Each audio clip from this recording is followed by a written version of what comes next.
श्री वाहिगुरु।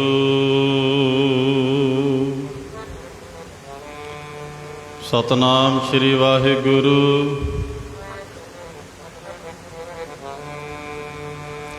आपे ही करना कियो, कल आपे ही तय तारीऐ। दिखे कीता अपना, तर कच्ची पक्की सारी है। जो आया सो चल सी, सब कोई आई वारी है। जिसके जी प्राण है,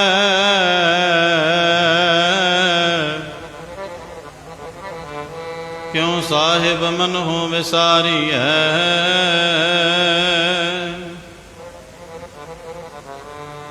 राणा रहो न को रहे, रंग न तुंग फकीर। वारी आपो अपनी, कोई ना बंधे तीर। फरीदा मेघां अगलियां, जिंद ना काई मेख। वारी आपो अपनी, चले मसाइक सेख। वारी आपो अपनी, चले मसाइक सेख।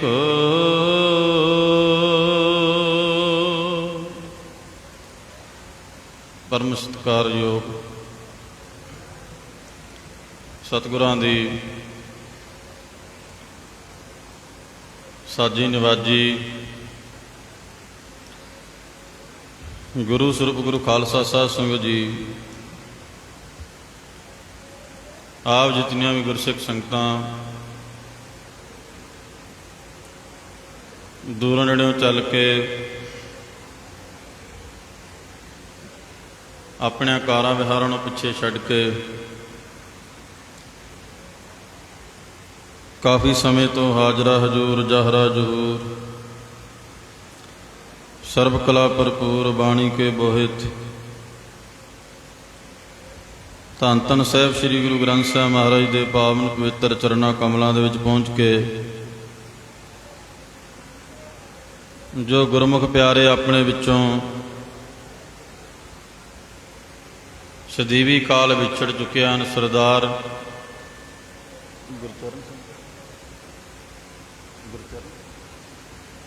गुरचरण सिंह संधू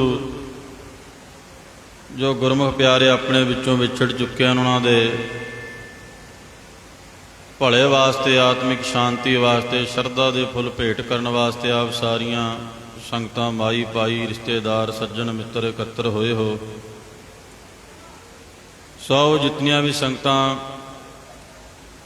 गुरु चरणों में पहुँच रही हैं, सारे माई भाई गुरु साहब जी नमस्कार करके माइयां वाले पासे माइयां बीबियां और भाइयों वाले पासे भाई बैठ के सतगुरां दी बैरागमई बाणी और बाणी दी कथा कीर्तन सरवण करके उन्होंने गुरमुख प्यारे की अरदास दे विच आप सारिया संगतां ने आपो अपनी शरधा के फुल भेंट करने हैं। सो जितनियां भी संगतां गुरु साहिब के चरणों में जुड़ के बैठिया हैं, सारे अपनी रचना पवित्र करने वास्ते गज वज के फतेह बुलाओ। आखो जी वाहिगुरु जी का खालसा वाहिगुरु जी की फतेह। सतगुरु सच्चे पातशाह महाराज बाणी दे जिक्र करते हैं, समुची कायनात नूं समझाउणा करते हैं, उपदेश करते हैं गुरु ग्रंथ साहिब महाराज पातशाह कि राणा राहो न कोर है, रंग न तुंग फकीर। वारी आपो अपनी कोई ना बंदा तीर। ਇਹ ਬਚਨ ਸ੍ਰੀ ਗੁਰੂ ਨਾਨਕ ਦੇਵ ਜੀ ਮਹਾਰਾਜ ਦੇ ਹਨ, ਜਿਹੜੇ ਕਿ ਆਪ ਨਿਰੰਕਾਰ ਕਾਲ ਤੋਂ ਰਹਿਤ ਸਨ। ਸ੍ਰੀ ਗੁਰੂ ਨਾਨਕ ਦੇਵ ਜੀ ਮਹਾਰਾਜ ਉਹਨਾਂ ਦੇ ਪਾਵਨ ਬਚਨ ਹਨ ਕਿ ਸੰਸਾਰ ਦੇ ਉੱਤੇ ਜਿਹਦਾ ਵੀ ਜਨਮ ਹੋਇਆ, ਜੋ ਵੀ ਜੀਵ ਪੈਦਾ ਹੋਇਆ, ਉਹਨੇ ਇੱਕ ਦਿਨ ਸੰਸਾਰ ਨੂੰ ਛੱਡ ਦੇਣਾ, ਵਿਛੜ ਜਾਣਾ, ਸੰਸਾਰ ਤੋਂ ਚਲੇ ਜਾਣਾ, ਕੂਚ ਕਰ ਜਾਣਾ। ਇਸ ਪੰਕਤੀ ਦੇ ਵਿੱਚ ਗੁਰੂ ਸਾਹਿਬ ਜੀ ਸਾਨੂੰ ਸਮਝਾਉਣ ਵਾਸਤੇ ਕਈ ਤਰ੍ਹਾਂ ਦੀਆਂ ਉਦਾਹਰਨਾਂ ਦਿੰਦੇ ਨੇ। ਰਾਣਾ ਰਾਹੋ ਨਾ ਕੋਰ ਹੈ, ਰੰਗ ਨਾ ਤੁੰਗ ਫਕੀਰ। ਮਹਾਰਾਜ ਕਹਿੰਦੇ ਰਾਜੇ ਲੋਕ,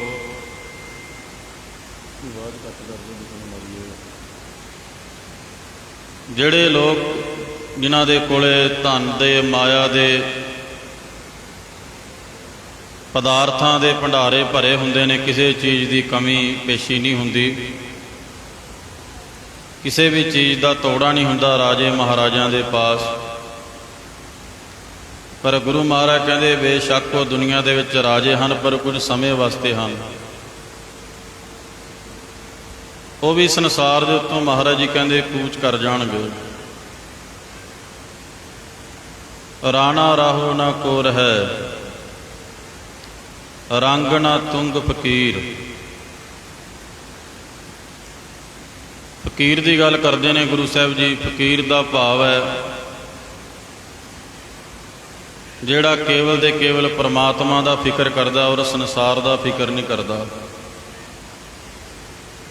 ਜਿਹਨੂੰ ਮਹਾਰਾਜ ਜੀ ਬਾਣੀ ਵਿੱਚ ਜ਼ਿਕਰ ਕਰਦਿਆ, ਨਾਨਕ ਚਿੰਤਾ ਮਤ ਕਰੋ, ਚਿੰਤਾ ਤਿਸ ਹੀ ਹੈ। ਜੇ ਕਹਿੰਦੇ ਚਿੰਤਾ ਕਰਨੀ ਹੈ ਤਾਂ ਪਰਮਾਤਮਾ ਦੇ ਨਾਮ ਦਾ ਚਿੰਤਨ ਕਰਨਾ ਚਾਹੀਦਾ, ਚਿੰਤਾ ਨਹੀਂ ਕਰਨੀ ਚਾਹੀਦੀ। ਸੋ ਫਕੀਰ ਜਿਹੜਾ ਹੁੰਦਾ, ਮਹਾਰਾਜ ਜੀ ਕਹਿੰਦੇ ਉਹ ਦੁਨੀਆ ਦੇ ਨਾਲੋਂ ਮੋਹ ਦੀਆਂ ਤੰਦਾਂ ਤੋੜ ਕੇ, ਲੋਭ ਹੰਕਾਰ ਛੱਡ ਕੇ, ਅਕਾਲ ਪੁਰਖ ਵਾਹਿਗੁਰੂ ਦੇ ਚਰਨਾਂ ਦੇ ਨਾਲ ਸੁਰਤੀ ਜੋੜ ਕੇ ਸਿਮਰਨ ਕਰਦਾ, ਬੰਦਗੀ ਕਰਦਾ, ਸੰਸਾਰ ਨੂੰ ਫਨਾ ਜਾਣਦਾ। ਉਹ ਵੀ ਸੰਸਾਰ ਦੇ ਉੱਤੇ ਕੋਈ ਰਿਹਾ ਨਹੀਂ, ਕਿਸੇ ਨੇ ਰਹਿਣਾ ਨਹੀਂ। ਫਿਰ ਰਹਿਣ ਵਾਲੀ ਵਸਤੂ ਕੀ ਹੈ? ਮਹਾਰਾਜ ਕਹਿੰਦੇ ਨਾਮ ਰਹਿਓ, ਸਾਧੂ ਰਹਿਓ। ਰਹਿਣ ਵਾਲੀ ਵਸਤੂ ਹੈ ਨਾਮ। ਆਪਣੇ ਤੋਂ ਪਹਿਲਾਂ ਆਪਣੇ ਜਿਹੜੇ ਬਜ਼ੁਰਗ ਸੀਗੇ, ਕਿੱਥੇ ਤੈਂਡੇ ਮਾਪਿਆਂ, ਜਿਨ੍ਹਾਂ ਨੇ ਆਪਾਂ ਨੂੰ ਜਨਮ ਦਿੱਤਾ, ਦੁਨੀਆ ਦੀ ਵਿੱਦਿਆ, ਸਮਾਜਿਕ ਵਿੱਦਿਆ, ਦੁਨੀਆ ਦੇ ਵਿੱਚ ਵਿਚਰਨਾ, ਚੱਲਣਾ, ਬਹਿਣਾ, ਖਲੋਣਾ, ਬੈਠਣਾ ਸਿਖਾਇਆ। ਗੁਰੂ ਸਾਹਿਬ ਜੀ ਕਹਿੰਦੇ ਉਹ ਵੀ ਸੰਸਾਰ ਦੇ ਉੱਤੋਂ ਸਮਾਂ ਪਾ ਕੇ ਚਲੇ ਗਏ। ਕਿੱਥੇ ਤੈਂਡੇ ਮਾਪਿਆਂ, ਜਿਨੀ ਤੂੰ ਜਨਿਓ ਹੈ। ਭਾਵ ਕਿ ਫਕੀਰ ਲੋਕ ਜਾਣਦੇ ਆ ਕਿ ਸੰਸਾਰ ਦੇ ਉੱਤੇ ਕੋਈ ਰਹਿਣਾ ਨਹੀਂ, ਕਿਸੇ ਨੇ ਰਹਿਣਾ ਨਹੀਂ ਹੈ। ਤਾਂ ਕਰਕੇ ਉਹ ਬੰਦਗੀ ਪਰਮਾਤਮਾ ਦੀ ਸਿਮਰਨ ਦੇ ਵਿੱਚ ਲੀਨ ਰਹਿੰਦੇ ਆ। ਹਉ ਨਜੀਕ ਖੁਦਾਏ ਦਾ ਭੇਤ ਨਾ ਕਿਸੈ ਦੇ। ਪਰਮਾਤਮਾ ਦੇ ਚਰਨਾਂ ਦੇ ਨਾਲ ਉਹਨਾਂ ਦੀ ਸੁਰਤੀ ਜੁੜੀ ਰਹਿੰਦੀ ਹੈ, ਪਰ ਸੰਸਾਰ ਨੂੰ ਭੇਦ ਨਹੀਂ ਦੱਸਦੇ, ਸੰਸਾਰ ਤੋਂ ਵੱਖਰੇ ਚੱਲਦੇ ਆ। ਉਹਨਾਂ ਨੂੰ ਕਿਸੇ ਚੀਜ਼ ਦੇ ਨਾਲ ਮੋਹ ਨਹੀਂ ਹੁੰਦਾ। ਆਪਾਂ ਜਨਮ ਤੋਂ ਲੈ ਕੇ ਅੰਤਮ ਸਮੇਂ ਤੱਕ ਦੁਨੀਆ ਦੇ ਵਿੱਚ ਸੁੱਖ ਸਹੂਲਤਾਂ, ਪਦਾਰਥ ਇਕੱਠੇ ਕਰਦੇ ਰਹਿੰਦੇ ਹਾਂ ਸਾਰੀ ਜ਼ਿੰਦਗੀ। ਪਤਾ ਵੀ ਨਹੀਂ ਲੱਗਦਾ ਕਦ ਅੰਤਮ ਸਮਾਂ ਆ ਜਾਂਦਾ। ਪਰ ਫਕੀਰ ਲੋਕ ਕੇਵਲ ਦੇ ਕੇਵਲ ਪਰਮਾਤਮਾ ਦੀ ਰੰਗ ਦੇ ਵਿੱਚ ਰਾਜੀ ਰਹਿੰਦੇ ਆ। ਜਿਵੇਂ ਉਹਦਾ ਹੁਕਮ ਹੁੰਦਾ, ਉਹਦੇ ਭਾਣੇ ਦੇ ਵਿੱਚ ਵਿਚਰਦੇ ਆ। ਕਹਿਣ ਦਾ ਭਾਵ ਇਹ ਹੈ ਕਿ ਫਕੀਰ ਵੱਖਰੇ ਕਿਉਂ ਹੁੰਦੇ ਨੇ ਸੰਸਾਰ ਤੋਂ? ਕਿਉਂਕਿ ਆਪਾਂ ਸੰਸਾਰ ਦੇ ਵਿੱਚ ਰਹਿ ਕੇ ਸੰਸਾਰ ਨੂੰ ਸੱਚ ਮੰਨੀ ਬੈਠੇ ਆ।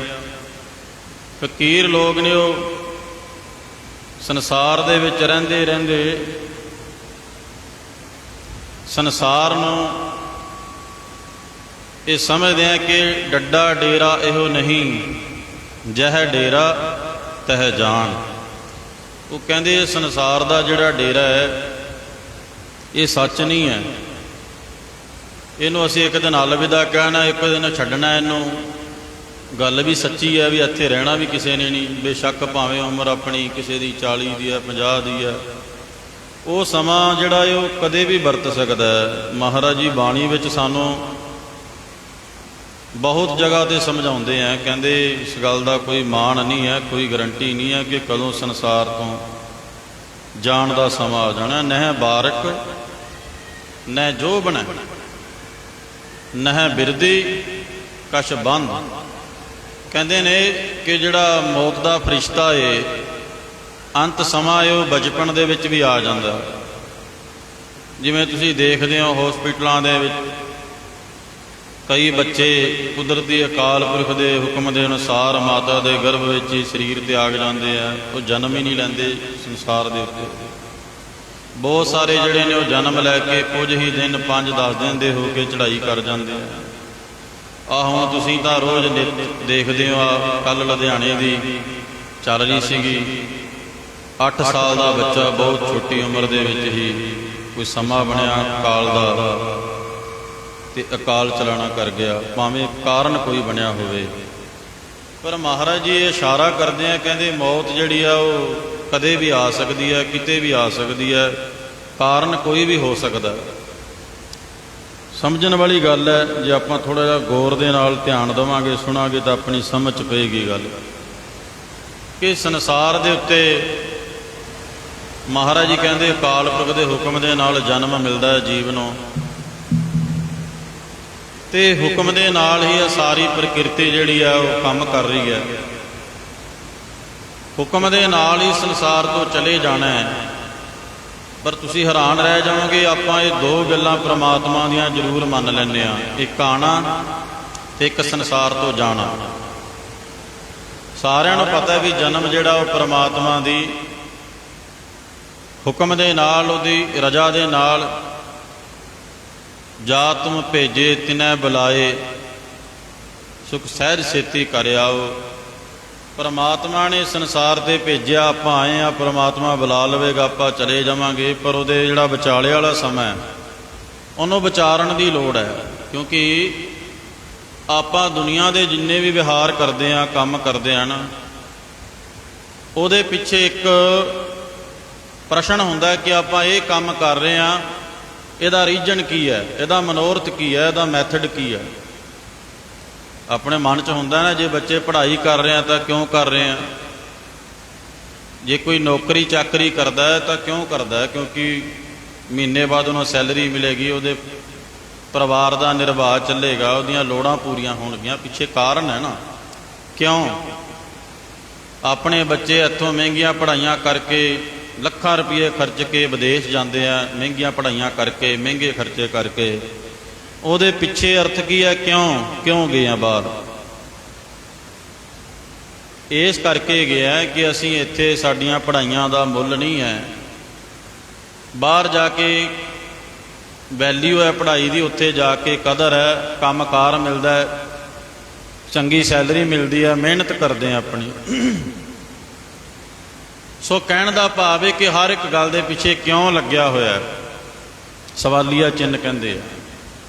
ਇਸੇ ਤਰ੍ਹਾਂ ਹੀ ਅਸੀਂ ਸੰਸਾਰ 'ਤੇ ਆਏ ਹਾਂ, ਅਤੇ ਪਿੱਛੇ ਸਾਨੂੰ ਵੀ ਪੁੱਛਣ ਵਾਲਾ ਹੈ ਕੋਈ, ਤੁਸੀਂ ਕਿਉਂ ਆਏ ਹੋ, ਕਰ ਕੀ ਰਹੇ ਹੋ, ਕਰਨਾ ਕੀ ਚਾਹੀਦਾ, ਕਰਕੇ ਕੀ ਜਾ ਰਹੇ ਹਾਂ ਸੰਸਾਰ ਤੋਂ। ਇਹ ਸਵਾਲ ਨੇ ਸਾਡੇ ਨਾਲ ਪਰਮਾਤਮਾ ਦੇ, ਇਹਦੇ ਜਵਾਬ ਮੰਗਣੇ ਆ ਪਰਮਾਤਮਾ ਨੂੰ। ਤੋ ਗੁਰੂ ਗ੍ਰੰਥ ਸਾਹਿਬ ਮਹਾਰਾਜ ਸਾਨੂੰ ਹਰ ਤਰ੍ਹਾਂ ਕਰਕੇ ਬਾਣੀ ਦੇ ਰਾਹੀਂ ਸਮਝਾਉਂਦੇ ਆ। ਇਹ ਪੰਕਤੀਆਂ ਅਕਸਰ ਆਪਾਂ ਪੜ੍ਹਦੇ ਹਾਂ ਜਦੋਂ ਜੀਵ ਚੜ੍ਹਾਈ ਕਰ ਜਾਂਦਾ। ਆਹ ਪੰਕਤੀਆਂ ਗ੍ਰੰਥੀ ਸਿੰਘ ਗੁਰਮੁਖ ਪਿਆਰੇ ਪੜ੍ਹਦੇ ਆ। ਜੇਹਾ ਚਿਰੀ ਲਿਖਿਆ ਤੇਹਾ ਹੁਕਮ ਕਮਾਹੇ, ਘੱਲੇ ਆਵੈ ਨਾਨਕਾ ਸੱਦੇ ਉੱਠੀ ਜਾਹੇ। ਹੁਣ ਉਹ ਪੰਕਤੀ ਜਿਹੜੀ ਪੜ੍ਹ ਰਿਹਾ ਉਹ ਸਭ ਵਾਸਤੇ ਹੈ ਨਾ, ਇਕੱਲੀ ਇਹ ਤਾਂ ਨਹੀਂ ਵੀ ਜਿਹੜਾ ਜੀਵ ਪ੍ਰਾਣੀ ਚੜ੍ਹਾਈ ਕਰ ਗਿਆ ਉਹਦੇ ਵਾਸਤੇ ਹੈ। ਅਸੀਂ ਇਸ ਗੱਲ ਦੇ ਵਿੱਚ ਬੜਾ ਧੋਖਾ ਖਾ ਜਾਂਦੇ ਹਾਂ ਵੀ ਆਹ ਪੰਕਤੀਆਂ ਪਤਾ ਨਹੀਂ ਉਹਦੇ ਵਾਸਤੇ ਆ ਜਿਹੜਾ ਗੁਰਮੁਖ ਪਿਆਰਾ ਕੋਈ ਸੰਸਾਰ ਦੇ ਵਿੱਚੋਂ ਆਪਣਾ ਸੱਜਣ ਰਿਸ਼ਤੇਦਾਰ ਮਿੱਤਰ ਕੋਈ ਚੜ੍ਹਾਈ ਕਰ ਗਿਆ ਉਹਦੇ ਵਾਸਤੇ ਨਹੀਂ, ਇਹ ਸਾਰਿਆਂ ਵਾਸਤੇ ਪੰਕਤੀ ਹੈ ਕਿ ਮਹਾਰਾਜ ਸਾਨੂੰ ਸੁਚੇਤ ਕਰਦੇ ਆ, ਕਹਿੰਦੇ ਜਿਹਾ ਚਿਰੀ ਲਿਖਿਆ, ਕਹਿੰਦੇ ਤੇਰਾ ਸਾਰਿਆਂ ਦਾ ਜਿੰਨਿਆਂ ਦਾ ਆਪਾਂ ਜੁੜਿਆ ਸਮਾਂ ਸਭ ਦਾ ਲਿਖਿਆ ਹੋਇਆ। ਗਣ ਘਾਲੇ ਸਭ ਦਿਵਸ ਸਾਸ। ਤੁਸੀਂ ਹੈਰਾਨ ਰਹਿ ਜਾਓਗੇ ਕਿ ਅਸੀਂ ਸੰਸਾਰ ਦੇ ਵਿੱਚ ਭਾਵੇਂ ਲੱਖ ਚਤਰਾਈਆਂ ਸਿਆਣਪਾਂ ਕਰ ਲਈਏ, ਘਾਟੇ ਵਾਧੇ ਕਰ ਲਈਏ, ਕੋਈ ਕਿਸੇ ਤਰ੍ਹਾਂ ਦੀ ਵੀ ਠੱਗੀ ਕਰ ਲਈਏ, ਕੁਛ ਕਰ ਲਈਏ, ਪਰ ਤੁਸੀਂ ਪ੍ਰਮਾਤਮਾ ਦਾ ਹਿਸਾਬ ਕਿਤਾਬ ਜੇ ਪੜ੍ਹੋਗੇ ਤੇ ਸੁਣੋਗੇ ਹੈਰਾਨ ਰਹਿ ਜਾਓਗੇ। ਮਹਾਰਾਜ ਕਹਿੰਦੇ ਇੱਕ ਰੱਤੀ ਬਿਲਮ ਨਾ ਦੇਵਣੀ ਮਨਜਾਰਿਆਂ ਮਿੱਤਰਾਂ, ਉਨੀ ਤਗੜੇ ਪਾਏ ਹਾਥ। ਕਹਿੰਦੇ ਪ੍ਰਮਾਤਮਾ ਦਾ ਨਿਆਂ ਕਹਿੰਦੇ ਇੰਨਾ ਤਗੜਾ ਹੈ, ਉਹ ਰੱਤੀ ਬਿਲਮ ਅੱਖ ਦੇ ਚਮਕਣ ਨੂੰ ਕਹਿੰਦੇ ਆ। ਇੰਨਾ ਸਮਾਂ ਵੀ ਕਹਿੰਦੇ ਪ੍ਰਮਾਤਮਾ ਤੈਨੂੰ ਵਾਧੂ ਨਹੀਂ ਦੇਗਾ। ਜਦੋਂ ਸਮਾਂ ਬਣ ਗਿਆ ਨਾ ਤੇਰਾ ਸਰੀਰ ਸੰਸਾਰ ਤੋਂ ਜਾਣ ਦਾ, ਫਿਰ ਕਹਿੰਦੇ ਕਾਰਨ ਭਾਵੇਂ ਕੋਈ ਵੀ ਬਣੇ ਵਰਤ ਘੇਰੇਗਾ। ਸੋ ਇਸ਼ਾਰਾ ਬਾਣੀ ਸਾਨੂੰ ਕਰ ਰਹੀ ਆ, ਸਾਰਿਆਂ ਨੂੰ ਕਰ ਰਹੀ ਆ। ਅਸੀਂ ਕੀਰਤਨ ਭਾਵੇਂ ਬੇਸ਼ੱਕ ਸੇਵਾ ਕਰ ਰਹੇ ਹਾਂ, ਕੋਈ ਦੁਨੀਆ ਦੇ ਵਿੱਚ ਕੰਮਕਾਰ ਕਿਸੇ ਨਾ ਕਿਸੇ ਕੰਮ ਤੇ ਆਪਾਂ ਸਾਰੇ ਲੱਗੇ ਹੋਏ ਹਾਂ, ਪਰ ਸਾਰਿਆਂ ਵਾਸਤੇ ਬਾਣੀ ਉਪਦੇਸ਼ ਕਰਦੀ ਹੈ। ਜਿਹਾ ਚਿਰੀ ਲਿਖਿਆ, ਕਹਿੰਦੇ ਜਿੰਨਾ ਸਮਾਂ ਸਭ ਦਾ ਲਿਖਿਆ, ਤੇਹਾ ਹੁਕਮ ਕਮਾਹੇ, ਸਾਰੇ ਉਹਦੇ ਹੁਕਮ ਦੇ ਬੰਨੇ ਹੋਏ ਆ। ਫਿਰ ਘੱਲੇ ਆਵੇ ਨਾਨਕਾ, ਪਰਮਾਤਮਾ ਨੇ ਘੱਲਿਆ ਸੀਗਾ, ਸੰਸਾਰ ਤੇ ਜਨਮ ਹੋਇਆ, ਸੱਦੇ ਉੱਠੀ ਜਾਹੇ। ਕਹਿੰਦੇ ਉਹ ਸੱਦੇਗਾ, ਫਿਰ ਅਸੀਂ ਭਾਵੇਂ ਦੁਨੀਆ ਦੇ ਵਿੱਚ ਤਾਂ ਭਾਵੇਂ ਲੱਖ ਭਰਮਾਂ 'ਚ ਰਹਿ ਜਾਈਏ, ਜਾਂ ਅਸੀਂ ਟਾਲ ਮਟੋਲਾ ਕਰ ਦਈਏ, ਕਿਤੇ ਆਪਾਂ ਨਾ ਜਾਣਾ ਹੋਵੇ, ਆਪਾਂ ਕਹਿ ਦਿੰਦੇ ਹਾਂ ਮੈਂ ਤਾਂ ਕਿਤੇ ਬੀਜੀ ਹਾਂ, ਮੇਰੇ ਕੋਲ ਟਾਈਮ ਕੋਈ ਨਹੀਂ, ਮੇਰਾ ਸਰੀਰ ਕੋਈ ਠੀਕ ਨਹੀਂ ਹੈ। ਕਿੰਨੇ ਬਹਾਨੇ ਆ। ਜੇ ਕਿਸੇ ਮਾਈ ਭਾਈ ਨੂੰ ਕਹਿ ਦੋ ਵੀ ਤੂੰ ਗੁਰਦੁਆਰੇ ਆਇਆ ਕਰ ਭਾਈ, ਮਹਾਰਾਜ ਦੀ ਬਾਣੀ ਕਹਿੰਦੀ ਹੈ, ਅਸੀਂ ਜੇ ਸਾਡੀ ਨਹੀਂ ਮੰਨਣੀ ਤਾਂ ਮਹਾਰਾਜ ਕਹਿੰਦੇ ਆਵੋ ਸਿੱਖ ਸਤਿਗੁਰ ਕੇ ਪਿਆਰੇ ਹੋ, ਗਾਵੋ ਸੱਚੀ ਬਾਣੀ। ਮਹਾਰਾਜ ਤਾਂ ਕਹਿੰਦੇ ਆਓ ਭਾਈ। ਹੁਣ ਉੱਥੇ ਇਕੱਲਾ ਇਹ ਤਾਂ ਨਹੀਂ ਕਿਹਾ ਵੀ ਇਕੱਲੇ ਸਿੱਖਾਂ ਨੂੰ ਵੀ ਤੁਸੀਂ ਆਓ ਤੇ ਬਾਣੀ ਪੜ੍ਹੋ ਤੇ ਬਾਕੀਆਂ ਦਾ ਭਲਾ ਹੋ ਜਾਏਗਾ, ਨਹੀਂ। ਆਵੋ ਸਿੱਖ ਸਤਿਗੁਰ ਕੇ ਪਿਆਰੇ ਹੋ, ਗਾਵੋ ਸੱਚੀ ਬਾਣੀ। ਬਾਣੀ ਤਾਂ ਗਾਵੋ ਗੁਰੂ ਕੇਰੀ, ਬਾਣੀਆਂ ਸਿਰ ਬਾਣੀ। ਸਾਰਿਆਂ ਨੂੰ ਮਹਾਰਾਜ ਨੇ ਉਪਦੇਸ਼ ਕੀਤਾ। ਸੋ ਇਸ ਕਰਕੇ ਮਹਾਰਾਜ ਜੀ ਕਹਿੰਦੇ ਸੰਸਾਰ ਦੇ ਉੱਤੇ ਆਉਣ ਨੂੰ ਵੀ ਅਸੀਂ ਸੱਚ ਮੰਨ ਲਿਆ ਵੀ ਆਉਣਾ ਠੀਕ ਹੈ, ਜਾਣ ਨੂੰ ਵੀ ਅਸੀਂ ਭਾਣਾ ਸਮਝ ਕੇ ਮੰਨ ਲਿਆ ਵੀ ਠੀਕ ਹੈ ਚਲੇ ਜਾਣਾ ਹੈ।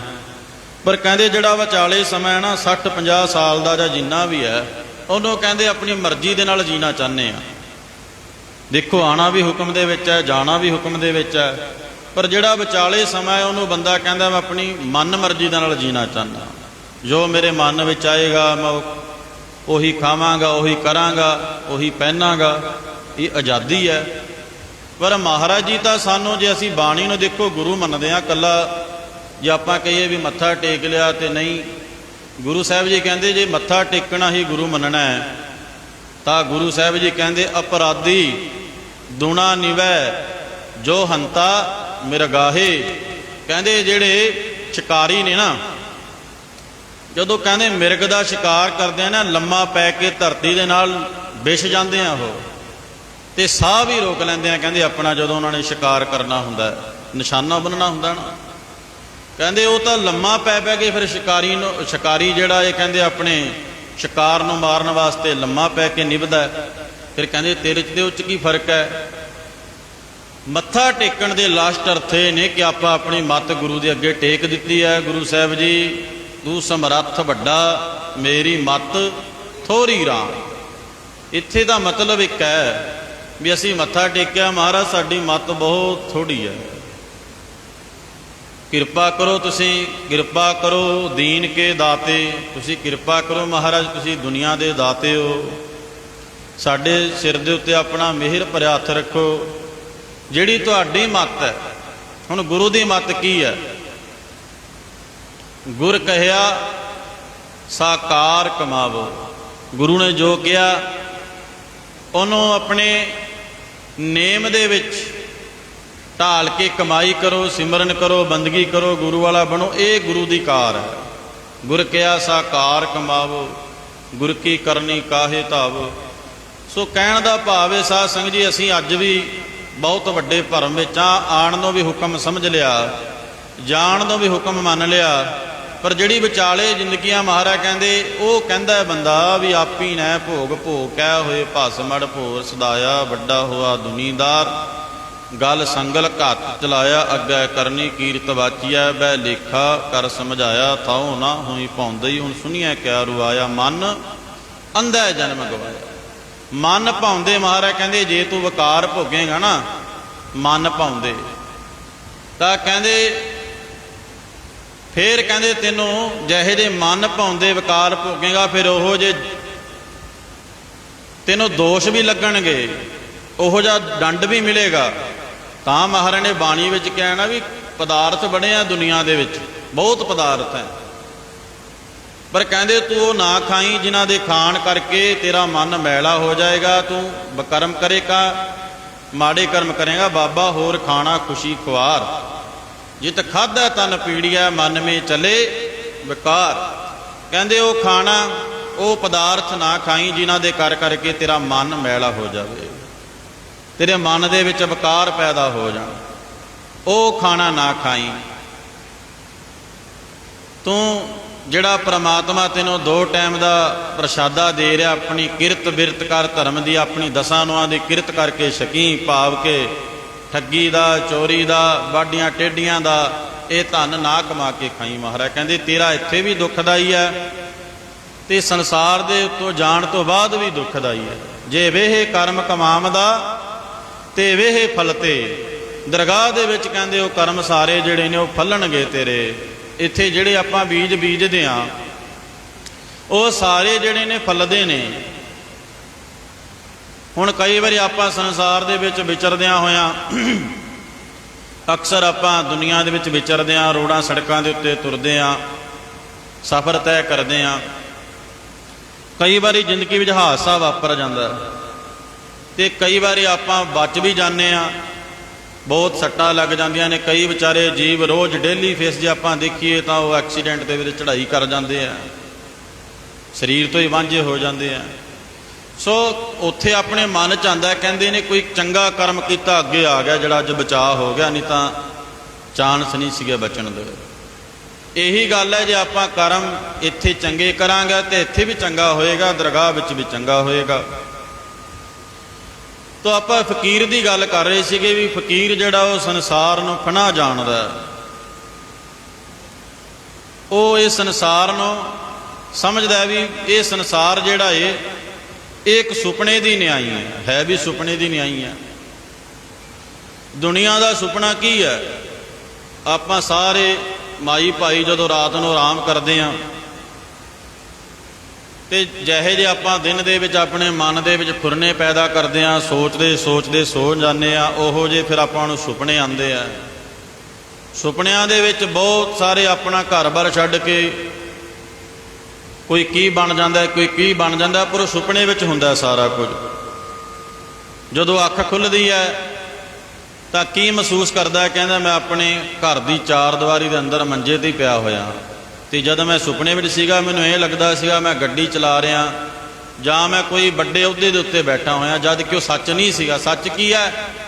ਜਿਹੜੀ ਆਪਾਂ ਮੰਜੀ ਦੇ ਉੱਤੇ ਪਏ ਹੋਇਆ। ਅੱਖਾਂ ਖੁੱਲ੍ਹਣ ਤੋਂ ਬਾਅਦ ਪਤਾ ਲੱਗਿਆ ਨਾ ਵੀ ਸੁਪਨਾ ਸੀਗਾ। ਤੇ ਗੁਰੂ ਸਾਹਿਬ ਜੀ ਵੀ ਕਹਿੰਦੇ ਨੇ, ਕਹਿੰਦੇ ਉਹ ਸੰਸਾਰ ਹੈ ਸੁਪਨਾ ਹੀ ਹੈ ਸਾਰਾ।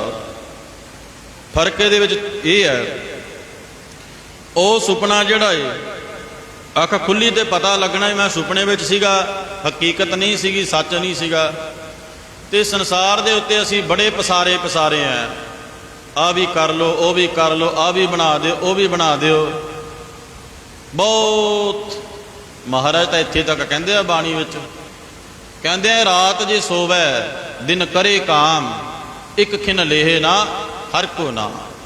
ਕਹਿੰਦੇ ਬੰਦਾ ਕਿੱਡਾ ਮਤਲਬ ਹੀ ਆ। ਕਹਿੰਦੇ ਰਾਤ ਨੂੰ ਸੌਂਦਾ, ਸਰੀਰ ਨੂੰ ਆਰਾਮ ਦਿੰਦਾ, ਦਿਨੇ ਸੂਰਜ ਚੜ੍ਹਦਿਆਂ ਨਹਾ ਧੋ ਕੇ ਕੰਮ ਤੇ ਲੰਘ ਜਾਂਦਾ, ਸੂਰਜ ਛਿਪੇ ਤੇ ਘਰੇ ਵੜਦਾ ਹੈ। ਨਾ ਸਵੇਰੇ ਇਹਨੂੰ ਨਿਤਨੇਮ ਯਾਦ ਹੈ, ਨਾ ਰਹਿਰਾਸ ਸਾਹਿਬ ਦਾ ਪਾਠ ਯਾਦ ਹੈ, ਨਾ ਸੌਣ ਲੱਗਿਆ ਸੋਹਲੇ ਸਾਹਿਬ ਦਾ ਪਾਠ ਯਾਦ ਹੈ। ਕਿੰਨਾ ਕਹਿੰਦੇ ਬੰਦਾ ਕੰਮਾਂ ਦੇ ਵਿੱਚ ਗ੍ਰਸਤ ਹੋਇਆ ਪਿਆ, ਕਿੰਨਾ ਭੁੱਲਿਆ ਪਿਆ ਪ੍ਰਮਾਤਮਾ ਤੋਂ। ਤਾਂ ਕਹਿੰਦੇ ਸੰਸਾਰ ਦੇ ਉੱਤੇ ਇਸ ਤਰ੍ਹਾਂ ਹੀ ਸੰਸਾਰ ਚੱਲ ਰਿਹਾ, ਆਪਾਂ ਇਸ ਤਰ੍ਹਾਂ ਹੀ ਦੁਨੀਆ ਤੋਂ ਚਲੇ ਜਾਣਾ ਹੈ। ਗੁਰੂ ਮਹਾਰਾਜ ਕਹਿੰਦੇ ਹੈ ਤਾਂ ਸੁਪਨਾ ਹੈ, ਉਹ ਅੱਖ ਖੁੱਲੀ ਤੇ ਪਤਾ ਲੱਗਣਾ ਹੈ। ਇਹ ਅਸੀਂ ਸੰਸਾਰ ਦਾ ਹੁਣ ਜੋ ਵੀ ਦੇਖ ਰਹੇ ਹਾਂ, ਅਸੀਂ ਕਿੰਨਾ ਕੁਝ ਅਸੀਂ ਦੁਨੀਆ ਦੇ ਵਿੱਚ ਦੇਖ ਰਹੇ ਹਾਂ, ਉਤਰਾ ਘਟਾ ਘਾਟੇ ਵਾਧੇ ਸਰੀਰ ਦੇ ਨਾਲ ਵਾਪਰਦੇ ਆ। ਪਰ ਜਦੋਂ ਸੰਸਾਰ ਤੋਂ ਜੀਵ ਅੱਖਾਂ ਮੀਚ ਜਾਂਦਾ ਹੈ, ਸਰੀਰ ਛੱਡ ਜਾਂਦਾ ਹੈ, ਫਿਰ ਉਹਨੂੰ ਇਹ ਗੱਲ ਦਾ ਅਹਿਸਾਸ ਹੁੰਦਾ ਵੀ ਜੋ ਮੈਂ ਜਨਮ ਤੋਂ ਲੈ ਕੇ ਅੰਤਮ ਸਮੇਂ ਤੱਕ ਦੇਖ ਰਿਹਾ ਸੀਗਾ, ਸੰਸਾਰ ਤਾਂ ਉੱਥੇ ਹੀ ਹੈ। ਮੈਂ ਅੱਜ ਅੱਖਾਂ ਮੀਚ ਕੇ ਜਾ ਰਿਹਾ ਸੰਸਾਰ ਤੋਂ, ਹੈ ਤਾਂ ਸੁਪਨਾ ਹੀ ਸੀਗਾ, ਸੱਚ ਤਾਂ ਇਹ ਵੀ ਨਹੀਂ ਹੈ। ਜਗ ਜੀਵਨ ਐਸਾ ਸੁਪਨੇ ਜੈਸਾ, ਜੀਵਨ ਸੁਪਨ ਸਮਾਨੰ। ਕਹਿੰਦੇ ਜੀਵਨ ਦਾ ਜਿਹੜਾ ਤੇਰਾ ਸਮਾਂ ਇਹ ਉਹ ਸੁਪਨ ਦੇ ਸਮਾਨ ਹੈ। ਜਿਵੇਂ ਸੁਪਨਾ ਸੱਚ ਨਹੀਂ ਹੁੰਦਾ, ਹੈ ਜੀਵਨ ਵੀ ਸੱਚ ਨਹੀਂ, ਗੱਲ ਵੀ ਸੱਚ ਹੈ। ਹੁਣ ਤੁਹਾਡੇ ਕੋਲ ਕੀ ਦਾਅਵਾ ਇਸ ਗੱਲ ਦਾ ਕਿ ਮੈਂ ਅੱਜ ਹਾਂ ਕੱਲ ਹੋਵਾਂਗਾ, ਮੈਂ ਅਗਲੇ ਮਹੀਨੇ ਅਗਲੇ ਸਾਲ ਤੱਕ ਹੋਵਾਂਗਾ? ਹੈ ਕੋਈ ਦਾਅਵਾ? ਮਹਾਰਾਜ ਕਹਿੰਦੇ ਇੱਕ ਛਿੰਨ ਦਾ ਦਾਅਵਾ ਨਹੀਂ ਇੱਥੇ ਤਾਂ। ਸੋ ਕਹਿਣ ਦਾ ਭਾਵ ਹੈ ਫਕੀਰ ਲੋਕ ਜਿਹੜੇ ਹੁੰਦੇ ਆ ਉਹ ਸੰਸਾਰ ਨੂੰ ਫਾਨੀ ਜਾਣ ਕੇ, ਸੰਸਾਰ ਤੋਂ ਬਿਰਤੀ ਮੋੜ ਕੇ ਪ੍ਰਮਾਤਮਾ ਦੇ ਨਾਲ ਬਿਰਤੀ ਜੋੜਦੇ ਆ। ਸੁਰਤ ਸ਼ਬਦ ਭਾਵ ਸਾਗਰ ਤਰੀਐ, ਨਾਨਕ ਨਾਮ ਖਾਣੇ। ਉਹ ਆਪਣੀ ਮਨੋ ਬਿਰਤੀ ਜਿਹੜੀ ਹੈ, ਜਿਹੜੇ ਵਿਕਾਰ ਨੇ ਉਹਨਾਂ ਦੇ ਉੱਤੇ ਕਾਬੂ ਕਰਕੇ ਤੇ ਫਿਰ ਪ੍ਰਮਾਤਮਾ ਦੇ ਨਾਲ ਆਪਣੀ ਜਿਹੜੀ ਲਿਵ ਜੋੜਦੇ ਆ, ਸਿਮਰਨ ਦੇ ਨਾਲ ਲਿਵ ਜੋੜਦੇ ਆ। ਉਹ ਸੰਸਾਰ ਤੋਂ ਪਰੇ ਰਹਿੰਦੇ ਆ। ਉਹ ਇਹ ਸਾਰੇ ਰੰਗਾਂ ਦੇ ਵਿੱਚ ਦੀ ਵਿਚਰਦੇ ਜ਼ਰੂਰ ਹੈ, ਪਰ ਉਹ ਆਪਣੀ ਮੌਜ ਦੇ ਵਿੱਚ ਵਿਚਰਦੇ ਆ। ਆਪਣੀ ਮੌਜ ਦੇ ਨਾਲ ਹੀ ਹੱਸਦੇ ਆ, ਆਪਣੀ ਮੌਜ ਦੇ ਨਾਲ ਹੀ ਰੋਂਦੇ ਆ। ਸੰਸਾਰ ਜਿਹੜਾ ਇਹ ਆਪਾਂ ਸਾਰੇ ਮਾਈ ਭਾਈ, ਅਸੀਂ ਵੀ ਗ੍ਰਸਤੀਆਂ, ਆਪਾਂ ਸਾਰੇ ਗ੍ਰਸਤੀਆਂ, ਤੇ ਆਪਣੇ ਮਨ ਦੇ ਵਿੱਚ ਹੁੰਦਾ ਹੀ ਇਹ ਕੋਈ ਖੁਸ਼ੀਆਂ ਦੇ ਵਿੱਚ ਸ਼ਾਮਲ ਹੁੰਦੇ ਆ ਤੇ ਮਨ ਜਿਹੜਾ ਉਹ ਖੁਸ਼ ਹੋ ਜਾਂਦਾ ਹੈ। ਜੇ ਕਿਤੇ ਕੋਈ ਐਸਾ ਭਾਣਾ ਵਾਪਰ ਜਾਂਦਾ ਤੇ ਮਨ ਜਿਹੜਾ ਦੁਖੀ ਹੋ ਜਾਂਦਾ। ਪਰ ਗੁਰੂ ਸਾਹਿਬ ਜੀ ਕਹਿੰਦੇ ਜਿਨ੍ਹਾਂ ਨੇ ਪਰਮਾਤਮਾ ਦੇ ਸਿਮਰਨ ਕਰਕੇ ਆਪਣੇ ਮਨ ਦੇ ਉੱਤੇ ਫਤਿਹ ਪਾ ਲਈ ਨਾ, ਉਹ ਕਹਿੰਦੇ ਗੱਲਾਂ ਦੇ ਵਿੱਚ ਬਹੁਤਾ ਅੰਤਰ ਨਹੀਂ ਸਮਝਦੇ, ਬਹੁਤਾ ਅੰਤਰ ਨਹੀਂ ਸਮਝਦੇ। ਉਹ ਉਹਨਾਂ ਵਾਸਤੇ ਸੋਨਾ ਤੇ ਮਿੱਟੀ ਇੱਕ ਸਮਾਨ ਹੈ। ਇਹ ਗੱਲ ਕਹਿਣ ਨੂੰ ਤਾਂ 1 ਮਿੰਟ ਹੀ ਲੱਗਦਾ, ਗੱਲ ਕਹਿਣੀ ਤਾਂ ਸੌਖੀ ਹੈ ਪਰ ਕਮਾਣੀ ਬੜੀ ਔਖੀ ਹੈ। ਕਿ ਸੰਸਾਰ ਦੇ ਵਿੱਚ ਰਹਿੰਦੇ ਰਹਿੰਦੇ ਪ੍ਰਮਾਤਮਾ ਦੇ ਨਾਮ ਦੇ ਨਾਲ ਜੁੜਨਾ, ਸੰਸਾਰ ਵੀ ਨਹੀਂ ਛੱਡਣਾ ਤੇ ਪ੍ਰਮਾਤਮਾ ਦਾ ਨਾਮ ਵੀ ਨਹੀਂ ਛੱਡਣਾ। ਆਪਣਾ ਕੀ ਸੁਭਾਅ ਹੈ, ਆਪਾਂ ਪ੍ਰਮਾਤਮਾ ਦਾ ਨਾਮ ਤਾਂ ਭੁੱਲਿਆ ਹੋਇਆ, ਸੰਸਾਰ ਦੇ ਨਾਲ ਜੁੜੇ ਹੋਏ ਆ। ਫਕੀਰ ਲੋਕ ਪ੍ਰਮਾਤਮਾ ਦੇ ਨਾਮ ਦੇ ਨਾਲ ਜੁੜੇ ਹੁੰਦੇ ਆ, ਪਰ ਸੰਸਾਰ ਦੇ ਨਾਲ ਅੰਦਰੋਂ ਜਿਹੜੇ ਨੇ ਉਹ ਟੁੱਟੇ ਹੁੰਦੇ ਆ, ਸੰਸਾਰ ਦੇ ਨਾਲ ਨਹੀਂ ਜੁੜੇ ਹੁੰਦੇ। ਸੋ ਪਰਿਵਾਰ ਵੱਲੋਂ ਬੇਨਤੀ ਆਈ ਹੈ, ਸਾਰੀਆਂ ਸੰਗਤਾਂ ਦੇ ਚਰਨਾਂ ਵਿੱਚ ਬੇਨਤੀ ਹੈ ਪਰਿਵਾਰ ਵੱਲੋਂ ਕਿ ਗੁਰੂ ਕੇ ਲੰਗਰ ਦਾ ਪ੍ਰਸ਼ਾਦਾ ਭਾਈ ਟੈਂਟਾਂ ਦੇ ਵਿੱਚ ਲਾ ਦਿੱਤਾ ਗਿਆ। ਆਪ ਸਾਰੀਆਂ ਸੰਗਤਾਂ ਜ਼ਰੂਰ ਭਾਈ ਪ੍ਰਸ਼ਾਦਾ ਛਕ ਕੇ ਫਿਰ ਇਸੇ ਤਰ੍ਹਾਂ ਗੁਰੂ ਸਾਹਿਬ ਜੀ ਨੂੰ ਨਮਸਕਾਰ ਕਰਕੇ ਆਪੋ ਆਪਣੀ ਜਗ੍ਹਾ ਤੇ ਬੈਠਣ ਦੀ ਕਿਰਪਾਲਤਾ ਕਰੋ, ਕਿਉਂਕਿ ਸਮਾਂ ਹਜੇ ਕਾਫੀ ਹੈ। ਫਿਰ ਦੁਬਾਰਾ ਸੰਗਤਾਂ ਨੂੰ ਬੇਨਤੀ ਹੈ ਕਿ ਮੌਸਮ ਦੇ ਮੁਤਾਬਕ ਵੀ ਤੇ ਗੁਰੂ ਕੇ ਲੰਗਰ ਦਾ ਪ੍ਰਸ਼ਾਦਾ ਤਿਆਰ ਹੈ, ਭਾਈ ਟੈਂਟਾਂ ਦੇ ਵਿੱਚ ਲਾ ਦਿੱਤਾ ਗਿਆ ਪਰਿਵਾਰ ਵੱਲੋਂ। ਸੋ ਗੁਰੂ ਕੇ ਲੰਗਰ ਦਾ ਭਾਈ ਪ੍ਰਸ਼ਾਦਾ ਪਾਣੀ ਛਕ ਕੇ ਫਿਰ ਗੁਰੂ ਸਾਹਿਬ ਜੀ ਨੂੰ ਨਮਸਕਾਰ ਕਰਕੇ ਇਹ ਜਗ੍ਹਾ ਤੇ ਆ ਕੇ ਆਪ ਜੀ ਬੈਠ ਕੇ ਗੁਰਬਾਣੀ ਦੇ ਕੀਰਤਨ ਦੇ ਨਾਲ ਜੁੜੋ। ਸੋ ਆਪਾਂ ਗੁਰੂ ਸਾਹਿਬ ਦੇ ਚਰਨਾਂ ਦੇ ਵਿੱਚ ਇਹ ਵਿਚਾਰ ਕਰ ਰਹੇ ਹਾਂ ਕਿ ਫਕੀਰ ਲੋਕ ਜਿਹੜੇ ਨੇ ਉਹ ਨਾਮ ਸਿਮਰਨ ਦੀ ਕਮਾਈ ਕਰਕੇ ਸੰਸਾਰ ਦੇ ਨਾਲੋਂ ਜਿਹੜੀ ਬਿਰਤੀ ਆ ਆਪਣੀ ਉਹ ਤੋੜ ਲੈਂਦੇ ਆ। ਉਹ ਰੰਗ ਹੱਸੈ ਰੰਗ ਰੋਵੇ, ਚੁੱਪ ਭੀ ਕਰ ਜਾਹੇ, ਪਰਵਾਹ ਨਾਹੀ ਕਿਸੈ ਕੇਰੀ, ਬਾਜ ਸੱਚੈ ਨਾਹੀ। ਮੈਂ ਬੇਨਤੀ ਕਰ ਰਿਹਾ ਸੀਗਾ, ਆਪਣਾ ਦੁਨੀਆ ਦੇ ਵਿੱਚ ਦੋਵੇਂ ਗੱਲਾਂ ਜਿਹੜੀਆਂ ਨੇ ਉਹ ਦੁਨੀਆ ਦੇ ਨਾਲ ਅਟੈਚ ਨੇ। ਜੇ ਆਪਾਂ ਕੋਈ ਪ੍ਰਮਾਤਮਾ ਆਪਾਂ ਨੂੰ ਖੁਸ਼ੀ ਦਿੰਦਾ ਤਾਂ ਆਪਾਂ ਉਹਦੇ ਵਿੱਚ ਬਹੁਤ ਹੱਦ ਨਾਲੋਂ ਜ਼ਿਆਦਾ ਖੁਸ਼ ਹੋ ਜਾਂਦੇ ਹਾਂ। ਜੇ ਕੋਈ ਆਪਣੇ ਸਰੀਰ ਦੇ ਉੱਤੇ ਜਾਂ ਪਰਿਵਾਰ ਦੇ ਉੱਤੇ ਕੋਈ ਐਸਾ ਭਾਣਾ ਵਾਪਰਦਾ ਆਪਾਂ ਬਹੁਤ ਦੁਖੀ ਹੋ ਜਾਂਦੇ ਹਾਂ, ਕਿਉਂਕਿ ਆਪਾਂ ਸੰਸਾਰ ਦੇ ਨਾਲ ਜੁੜੇ ਹੋਏ ਹਾਂ ਇਸ ਕਰਕੇ। ਪਰ ਪ੍ਰਮਾਤਮਾ ਦੇ ਫਕੀਰ ਜਿਹੜੇ ਨੇ ਉਹ ਦੋਵੇਂ ਗੱਲਾਂ ਜਿਹੜੀਆਂ ਉਹਨਾਂ ਦੀਆਂ ਨੇ ਉਲਟ ਨੇ। ਭਗਤਾ ਤੇ ਸੰਸਾਰੀਆਂ ਜੋੜ ਕਦੇ ਨਾ ਆਇਆ। ਉਹ ਜੇ ਹੱਸਦੇ ਆ ਤਾਂ ਉਹਨਾਂ ਦੀ ਕੋਈ ਰਮਜ ਹੋਇਆ ਕਰਦੀ ਹੈ, ਰਮਜ ਦੇ ਨਾਲ ਹੀ ਹੱਸਦੇ ਆ ਸਾਧੂ, ਤੇ ਰਮਜ ਦੇ ਨਾਲ ਹੀ ਆਪਣੀ ਮੌਜ ਦੇ ਵਿੱਚ ਆ ਕੇ ਰੋਣ ਵੀ ਲੱਗ ਪੈਂਦੇ ਆ। ਮੌਜ ਦੇ ਨਾਲ, ਇਹ ਨਹੀਂ ਵੀ ਦੁਖੀ ਹੋ ਗਏ ਆ ਤੇ ਤਾਂ ਰੋਂਦੇ ਆ, ਨਹੀਂ, ਮੌਜ ਹੁੰਦੀ ਆ ਹੱਸ ਲੈਂਦੇ ਆ, ਜੇ ਮੌਜ ਵਿੱਚ ਹੋਣ ਤਾਂ ਰੋ ਵੀ ਲੈਂਦੇ ਆ। ਇਹ ਗੁਰੂ ਨਾਨਕ ਸਾਹਿਬ ਦੀਆਂ ਪੰਕਤੀਆਂ ਨੇ ਆਸਾ ਦੀ ਵਾਰ ਕਿ ਪ੍ਰਮਾਤਮਾ ਦੇ ਪਿਆਰੇ ਆਪਣੇ ਪ੍ਰਮਾਤਮਾ ਦੇ ਰੰਗਾਂ ਦੇ ਵਿੱਚ ਹੱਸਦੇ ਆ ਤੇ ਰੰਗਾਂ ਦੇ ਵਿੱਚ ਰੋਂਦੇ ਆ, ਉਹਦੇ ਭਾਣੇ ਵਿੱਚ ਰਹਿੰਦੇ ਆ। ਸੋ ਫਕੀਰ ਲੋਕ ਜਿਹੜੇ ਨੇ ਸਾਧ ਸੰਗਤ ਜੀ, ਪ੍ਰਮਾਤਮਾ ਨੂੰ ਇੱਕ ਸ਼ਬਦ ਭਗਤ ਕਬੀਰ ਜੀ ਨੇ ਲਿਖਿਆ, ਜਗ ਅਰਜ ਗੁਪਤਮ ਪੇਸ਼ ਤੋ ਦਰ ਗੋਸ਼ ਕੁਨ ਕਰਤਾਰ ਹਕਾ ਕਬੀਰ ਕਰੀਮ ਤੂੰ ਬਿਆ ਪਰਵਦਿਗਾਰ ਦੁਨੀਆ ਮੁਕਾਮੇ ਫਾਨੀ ਤਹਿਕੀਕ ਦਿਲਦਾਨੀ। ਦੁਨੀਆ ਮੁਕਾਮੇ ਫਾਨੀ, ਆਹ ਦੁਨੀਆ ਦੇ ਮੁਕਾਮ ਨੂੰ ਫਾਨੀ ਜਾਣਦੇ ਆ ਫਕੀਰ ਲੋਕ, ਵੀ ਇੱਥੇ ਰਹਿਣਾ ਨਹੀਂ ਆ ਕਿਸੇ ਨੂੰ। ਇੱਕ ਵਾਰੀ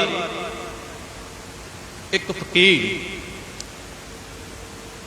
ਤੁਰਦਾ ਫਿਰਦਾ ਇੱਕ ਰਾਜੇ ਦੇ ਦਰਬਾਰ ਦੇ ਵਿੱਚ ਪਹੁੰਚਦਾ ਹੈ। ਰਾਜੇ ਦੇ ਦਰਬਾਰ ਦੀ ਜਿਹੜੀ ਸ਼ਾਨੋ ਸ਼ੌਕਤ ਹੁੰਦੀ ਆ ਉਹ ਵੀ ਵੱਖਰੀ ਹੁੰਦੀ ਹੈ। ਜਿਹੜੇ ਵਜ਼ੀਰ ਲੋਕ ਹੈ, ਕੋਈ ਪੱਖਾ ਚੱਲ ਰਿਹਾ, ਕੋਈ ਚੌਰ ਕਰ ਰਿਹਾ ਰਾਜੇ ਤੇ, ਮੂਹਰੇ ਉਹਦੇ ਮੰਤਰੀ ਬੈਠੇ ਆ, ਪਰਜਾ ਦੇ ਲੋਕ ਬੈਠੇ ਆ, ਤੇ ਜਿਹਦੇ ਉੱਤੇ ਰਾਜਾ ਬੈਠਾ ਹੋਇਆ ਉਹ ਬੜੀ ਉੱਚੀ ਤਖਤ ਲੱਗਾ ਹੋਇਆ, ਜਿਵੇਂ ਗੁਰੂ ਗ੍ਰੰਥ ਸਾਹਿਬ ਮਹਾਰਾਜ ਦੇ ਆਪਾਂ ਚਰਨਾਂ ਦੇ ਵਿੱਚ ਬੈਠੇ ਆ। ਤੇ ਗੁਰੂ ਗ੍ਰੰਥ ਸਾਹਿਬ ਤਾਂ ਚਾਬਰ ਛਤਰ ਤਖਤ ਦੇ ਮਾਲਕ ਹੈ ਹੀ ਨੇ ਨਾ, ਤੁਮ ਸਭ ਰਾਜਨ ਕੇ ਰਾਜਾ। ਇਹ ਤਾਂ ਸੱਚੇ ਰਾਜੇ ਆ ਜਿਹੜੇ ਗੁਰੂ ਗ੍ਰੰਥ ਸਾਹਿਬ ਮਹਾਰਾਜ ਆ, ਇਹਨਾਂ ਦਾ ਰਾਜ ਤਾਂ ਤਿੰਨ ਲੋਕਾਂ ਦੇ ਵਿੱਚ ਸੱਚ ਹੈ। ਹੁਣ ਜਿਹੜੇ ਰਾਜੇ ਲੋਕ ਆ ਉਹ ਵੀ ਤਖਤ ਲਾ ਕੇ ਬਹਿੰਦੇ ਆ, ਆਮ ਲੋਕ ਜਿਹੜੇ ਆ ਉਹ ਖੜੇ ਹੁੰਦੇ ਆ, ਜਿਹੜੇ ਵਜ਼ੀਰ ਲੋਕ ਆ ਕੁਰਸੀਆਂ ਤੇ ਬੈਠੇ ਹੁੰਦੇ ਆ, ਰਾਜਾ ਜਿਹੜਾ ਹੁੰਦਾ ਵਜ਼ੀਰਾਂ ਤੋਂ ਉੱਪਰ ਬੈਠਾ ਹੁੰਦਾ ਤਖਤ ਤੇ। ਜਿਹੜੇ ਤਖਤ ਦੇ ਉੱਤੇ ਬੈਠਾ ਉਹ ਜ਼ਮੀਨ ਦੇ ਨਾਲੋਂ ਉਚਾਈ ਦੇ ਉੱਤੇ ਆ, ਤੇ ਜਿਹੜਾ ਉਹਦਾ ਤਖਤ ਆ ਉਹਦੇ ਉੱਤੇ ਹੀਰੇ ਜੜੇ ਹੋਏ ਆ ਬੜੇ ਬੇਕੀਮਤੀ। ਫਕੀਰ ਜਿਹੜਾ ਉਹ ਜਦੋਂ ਆ ਕੇ ਰਾਜੇ ਦੇ ਦਰਬਾਰ ਦੇ ਵਿੱਚ ਖੜਿਆ, ਸਾਹਮਣੇ ਤੱਕ ਰਿਹਾ, ਪਹਿਲਾਂ ਤਾਂ ਦੇਖ ਰਿਹਾ ਉਹਦੇ ਵੱਲ, ਰਾਜੇ ਵੱਲ। ਜਿਹੜਾ ਬਸੰਬਰ ਰਚਿਆ ਉਹਨੇ, ਉਹਦੇ ਉੱਤੇ ਚੌਰ ਹੋ ਰਿਹਾ, ਕੋਈ ਪੱਖਾ ਚੱਲ ਰਿਹਾ, ਕੋਈ ਅਹਿਲਕਾਰ ਵਜ਼ੀਰ ਉਹਦੇ ਹੁਕਮ ਦੇ ਵਿੱਚ ਖੜੇ ਨੇ। ਕੋਲ ਜਾ ਕੇ ਫਕੀਰ ਸਾਈਂ ਕਹਿੰਦਾ,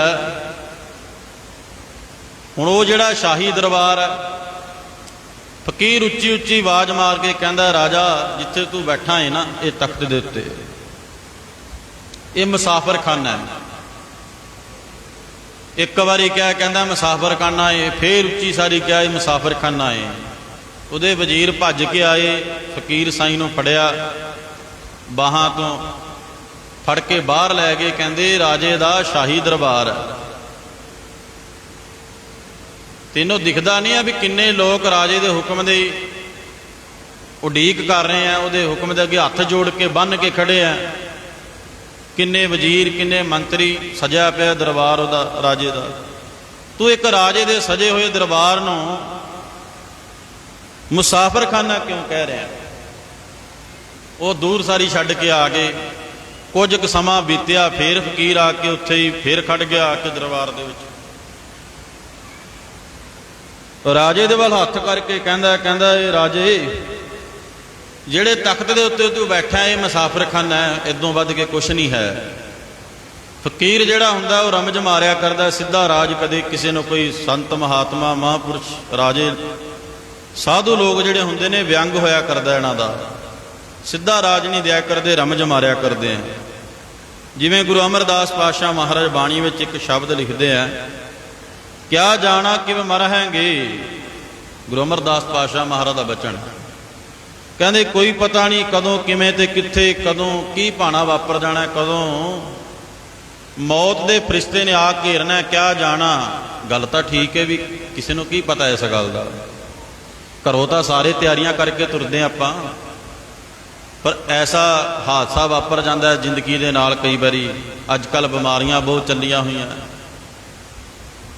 ਸੋ ਗੁਰੂ ਸਾਹਿਬ ਸੱਚੇ ਪਾਤਸ਼ਾਹ ਗੁਰੂ ਅਮਰਦਾਸ ਪਾਤਸ਼ਾਹ ਮਹਾਰਾਜ ਤੀਜੇ ਗੁਰੂ ਨਾਨਕ ਬਚਨ ਕਰਦੇ ਆ, ਕਹਿੰਦੇ ਕਿਆ ਜਾਣਾ ਕਿਵ ਮਰਾਂਗੇ। ਕਹਿੰਦੇ ਕੀ ਪਤਾ ਕਦੋਂ ਕਿਵੇਂ ਕਿਹੜੇ ਮੋੜ ਤੇ ਇਹ ਸਰੀਰ ਛੱਡ ਦੇਣਾ। ਕੈਸਾ ਮਰਨਾ ਹੋਏ, ਫਿਰ ਕਹਿੰਦੇ ਕਿਹੋ ਜਿਹਾ ਮਰਨਾ ਹੋਏਗਾ। ਬਹੁਤ ਸਾਰੇ ਐਕਸੀਡੈਂਟ ਹੋ ਜਾਂਦੇ ਆ, ਕੋਈ ਹਾਰਟ ਅਟੈਕ ਨਾਲ ਮਰ ਜਾਂਦਾ, ਕਾਰਨ ਤਾਂ ਕੋਈ ਬਣਦਾ ਨਾ ਸੰਸਾਰ ਉੱਤੋਂ ਜਾਣ ਦਾ। ਗੁਰੂ ਸਾਹਿਬ ਜੀ ਬਚਨ ਕਰਦੇ ਆ, ਕਹਿੰਦੇ ਕੈਸਾ ਮਰਨਾ ਹੋਏ, ਕਹਿੰਦੇ ਕਿਹੋ ਜਿਹਾ ਮਰਨਾ ਹੋਏਗਾ। ਹੁਣ ਰਮਜ ਮਾਰਦੇ ਆ, ਜਿਹੜੀ ਮੈਂ ਗੱਲ ਕਹਿ ਰਿਹਾ ਵੀ ਰਮਜ ਮਾਰਦੇ ਆ ਸਾਧੂ ਲੋਕ। ਜੇਕਰ ਸਾਹਿਬ ਮਨੁ ਨਾ ਵਿਸਰੈ, ਮਹਾਰਾਜ ਕਹਿੰਦੇ ਠੀਕ ਹੈ, ਕਿੱਥੇ ਮਰਨਾ, ਕਿਵੇਂ ਮਰਨਾ, ਕਿਹੋ ਜਿਹਾ ਮਰਨਾ ਹੋਏਗਾ, ਇਹ ਤਾਂ ਗੱਲ ਅਲੱਗ ਹੈ।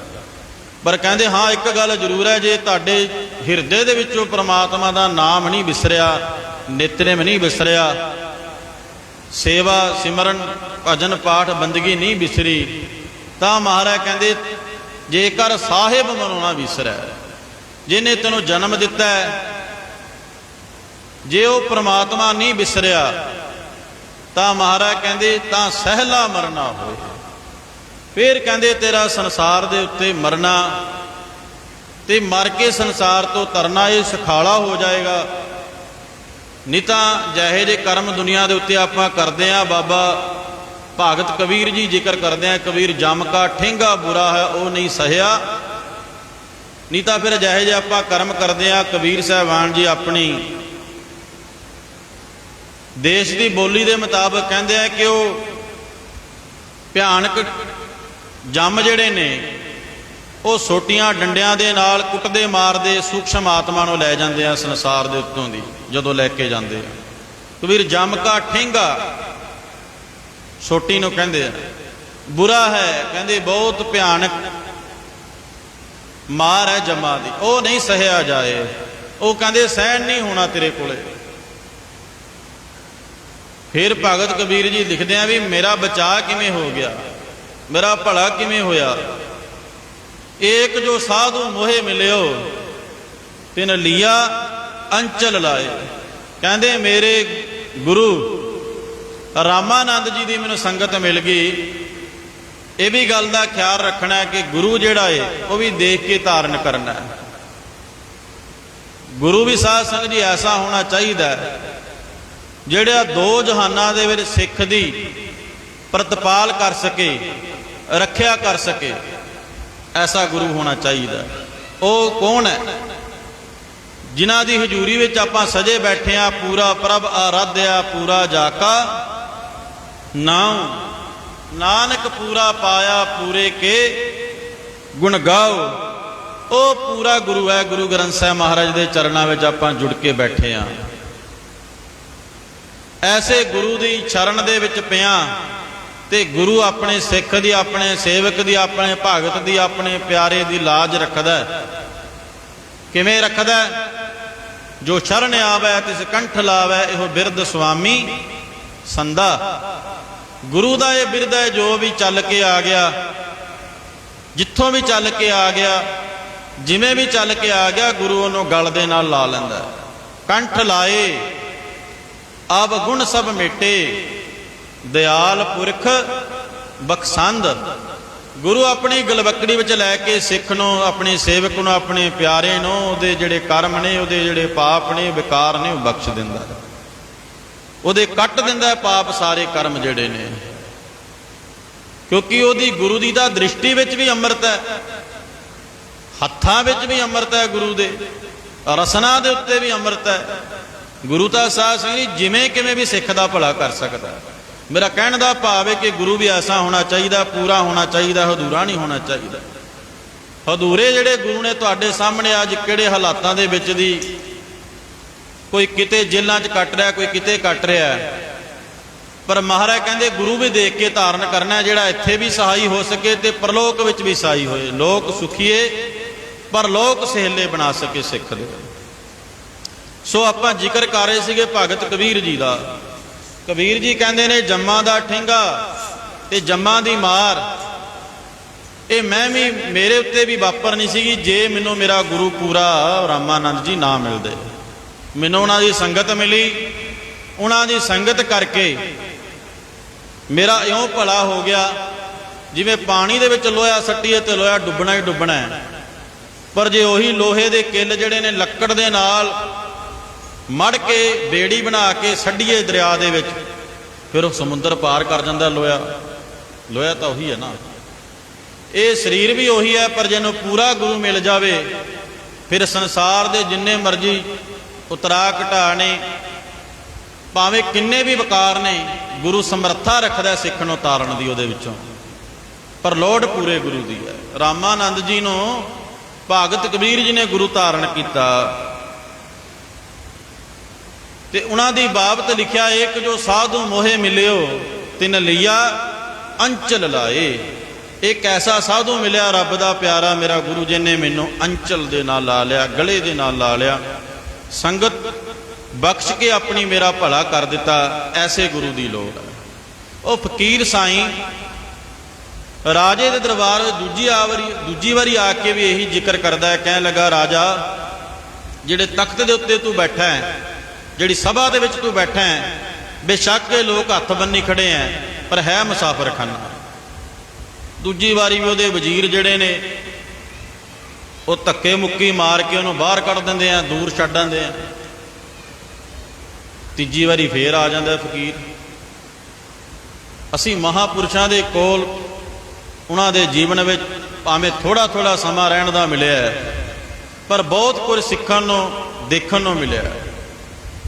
ਉਹ ਇੱਕ ਭਜਨ ਕਰਿਆ ਕਰਦੇ, ਕਹਿੰਦੇ ਫੱਕਰ ਕਾਹਦਾ ਜਿਹਨੂੰ ਫਿਕਰ ਦੁਨੀਆ ਦਾ। ਕਹਿੰਦੇ ਜੇ ਫੱਕਰ ਹੈ ਤਾਂ ਉਹ ਫਿਕਰ ਨਹੀਂ ਕਰਦਾ ਕਿਸੇ ਗੱਲ ਦਾ। ਇਹ ਉਹਨਾਂ ਦੇ ਬੋਲ ਨੇ ਮਹਾਂਪੁਰਸ਼ਾਂ ਦੇ। ਤੇ ਜੇ ਫਿਕਰ ਕਰਦਾ ਫਿਰ ਫੱਕਰ ਨਹੀਂ ਹੋ ਸਕਦਾ। ਫੱਕਰ ਉਹਨੂੰ ਕਹਿੰਦੇ ਜਿਹੜਾ ਸਾਰੇ ਫਿਕਰਾਂ ਦੇ ਵਿੱਚੋਂ ਮੁਕਤ ਹੋ ਚੁੱਕਾ ਹੈ। ਸਾਨੂੰ ਹਰ ਗੱਲ ਦਾ ਫਿਕਰ ਲੱਗਿਆ ਰਹਿੰਦਾ ਹੈ, ਸਵੇਰ ਦਾ, ਦੁਪਹਿਰ ਦਾ, ਸ਼ਾਮ ਦਾ, ਕੱਲ ਦਾ, ਪਰਸੋਂ ਦਾ, ਮਹੀਨੇ ਦਾ, ਸਾਲ ਦਾ। ਇੰਨੀ ਵੱਡੀ ਵਿਉਂਤਬੰਦੀ ਅਸੀਂ ਕਰਕੇ ਰੱਖਦੇ ਹਾਂ, ਪਰ ਫਕੀਰ ਲੋਕ ਇਹ ਗੱਲਾਂ ਤੋਂ ਪਰਾਂ ਹੋਇਆ ਕਰਦੇ ਨੇ। ਨਾ ਪਹਿਨਣ ਦਾ ਸ਼ੌਂਕ ਰੱਖਦੇ ਨੇ। ਜਿਹੜੇ ਵਸਤਰ ਪਹਿਨਦੇ ਆ ਫਕੀਰ ਲੋਕ, ਤੁਸੀਂ ਦੇਖਿਆ ਹੋਣਾ, ਉਹਨਾਂ ਨੂੰ ਵੀ 100 ਟਾਕੀ ਲੱਗੀ ਹੁੰਦੀ ਹੈ, ਕਿਉਂਕਿ ਉਹਨਾਂ ਦੀ ਇਹ ਚੀਜ਼ ਨਾਲ ਅਟੈਚਮੈਂਟ ਹੀ ਨਹੀਂ ਹੈ। ਜਦੋਂ ਤੀਜੀ ਵਾਰੀ ਆ ਗਿਆ ਨਾ ਫਕੀਰ, ਰਾਜੇ ਦੇ ਵੱਲ ਹੱਥ ਖੜਾ ਕਰਕੇ ਕਹਿੰਦਾ ਰਾਜਾ, ਜਿਹੜੇ ਤਖਤ ਦੇ ਉੱਤੇ ਤੂੰ ਬੈਠਾ ਹੈ, ਜਿਹੜੀ ਪਰਜਾ ਦੇ ਵਿੱਚ ਤੂੰ ਬੈਠਾ ਹੈ, ਜਿਹੜੇ ਦਰਬਾਰ ਦੇ ਵਿੱਚ ਤੂੰ ਬੈਠਾ ਹੈ, ਇਹ ਮੁਸਾਫਰਖਾਨਾ ਹੈ, ਇਦੋਂ ਵੱਧ ਕੇ ਕੁਛ ਨਹੀਂ ਹੈ। ਹੁਣ ਜਦੋਂ ਤੀਜੀ ਵਾਰੀ ਕਿਹਾ ਨਾ, ਖੈਰ ਰਾਜੇ ਨੂੰ ਵੀ ਸਮਝ ਸੀਗੀ ਇਸ ਗੱਲ ਦੀ ਕਿ ਸਾਧੂ ਲੋਕ, ਮਹਾਤਮਾ, ਫੱਕਰ, ਫਕੀਰ, ਰੱਬ ਦੇ ਪਿਆਰੇ ਜਦੋਂ ਕੋਈ ਰਮਜ ਮਾਰਦੇ ਉਹਦੇ ਵਿੱਚ ਰਾਜ ਜ਼ਰੂਰ ਹੋਇਆ ਕਰਦਾ। ਜਦੋਂ ਤੀਜੀ ਵਾਰੀ ਆਇਆ ਨਾ ਤਾਂ ਫਿਰ ਹੱਥ ਜੁੜ ਕੇ ਰਾਜੇ ਦੇ ਥੱਲੇ ਉੱਤਰ ਆਇਆ ਤਖਤ ਤੋਂ। ਕਹਿੰਦਾ, ਮਹਾਰਾਜ ਮੈਂ ਸੁਣਿਆ ਹੈ ਵੀ ਰਾਜੇ ਜਿਹੜੇ ਸਾਧੂ ਮਹਾਤਮਾ, ਫੱਕਰ, ਫਕੀਰ ਹੁੰਦੇ ਨੇ ਉਹ ਰਮਜ ਮਾਰਿਆ ਕਰਦੇ ਆ, ਸਿੱਧੀ ਗੱਲ ਨਹੀਂ ਦੱਸਿਆ ਕਰਦੇ। ਤੁਸੀਂ ਜੇ ਵਾਰ-ਵਾਰ ਕਹਿ ਰਹੇ ਹੋ ਵੀ ਇਹ ਮੁਸਾਫਰਖਾਨਾ ਹੈ, ਮੁਸਾਫਰਖਾਨਾ ਹੈ, ਤਾਂ ਇਹ ਕਿਰਪਾ ਕਰਕੇ ਸਮਝਾ ਦਿਓ ਵੀ ਮੁਸਾਫਰਖਾਨਾ ਹੈ ਕਿਵੇਂ ਹੈ। ਇਹ ਤਾਂ ਸ਼ਾਹੀ ਦਰਬਾਰ ਹੈ ਰਾਜੇ ਦਾ। ਹੱਸ ਕੇ ਕਹਿੰਦਾ ਫਕੀਰ, ਕਹਿੰਦਾ ਤੂੰ ਦੁਨੀਆ ਚਾਰਦਾ, ਤੈਨੂੰ ਵੀ ਦੱਸਣ ਦੀ ਲੋੜ ਹੈ। ਕਹਿੰਦਾ ਮਹਾਰਾਜ ਦੱਸ ਦਿਓ। ਕਹਿੰਦੇ ਚੰਗਾ ਇਹ ਦੱਸ, ਜਿਹੜੇ ਤਖਤ ਉੱਤੇ ਅੱਜ ਤੂੰ ਬੈਠਾ ਬਿਰਾਜਮਾਨ ਹੈ, ਇਹ ਤੋਂ ਪਹਿਲਾਂ ਕੌਣ ਸੀਗਾ? ਕਹਿੰਦਾ ਜੀ ਮੇਰਾ ਪਿਤਾ। ਕਹਿੰਦਾ ਠੀਕ ਹੈ, ਉਸ ਤੋਂ ਪਹਿਲਾਂ ਕੌਣ ਸੀਗਾ? ਮੇਰਾ ਦਾਦਾ। ਉਸ ਤੋਂ ਪਹਿਲਾਂ ਕੌਣ ਸੀਗਾ? ਕਹਿੰਦਾ ਮੇਰਾ ਪੜਦਾਦਾ। ਤੇਰੇ ਤੋਂ ਬਾਅਦ ਕੌਣ ਹੋਏਗਾ? ਮੇਰਾ ਪੁੱਤਰਾ। ਉਸ ਤੋਂ ਬਾਅਦ ਕੌਣ ਆਏਗਾ? ਮੇਰਾ ਪੋਤਰਾ। ਉਸ ਤੋਂ ਬਾਅਦ ਕੌਣ ਆਏਗਾ? ਮੇਰਾ ਪੜੋਤਰਾ। ਫਕੀਰ ਸਾਈਂ ਹੱਸ ਕੇ ਕਹਿੰਦਾ, ਹਜੇ ਵੀ ਤੈਨੂੰ ਦੱਸਣ ਦੀ ਲੋੜ ਹੈ।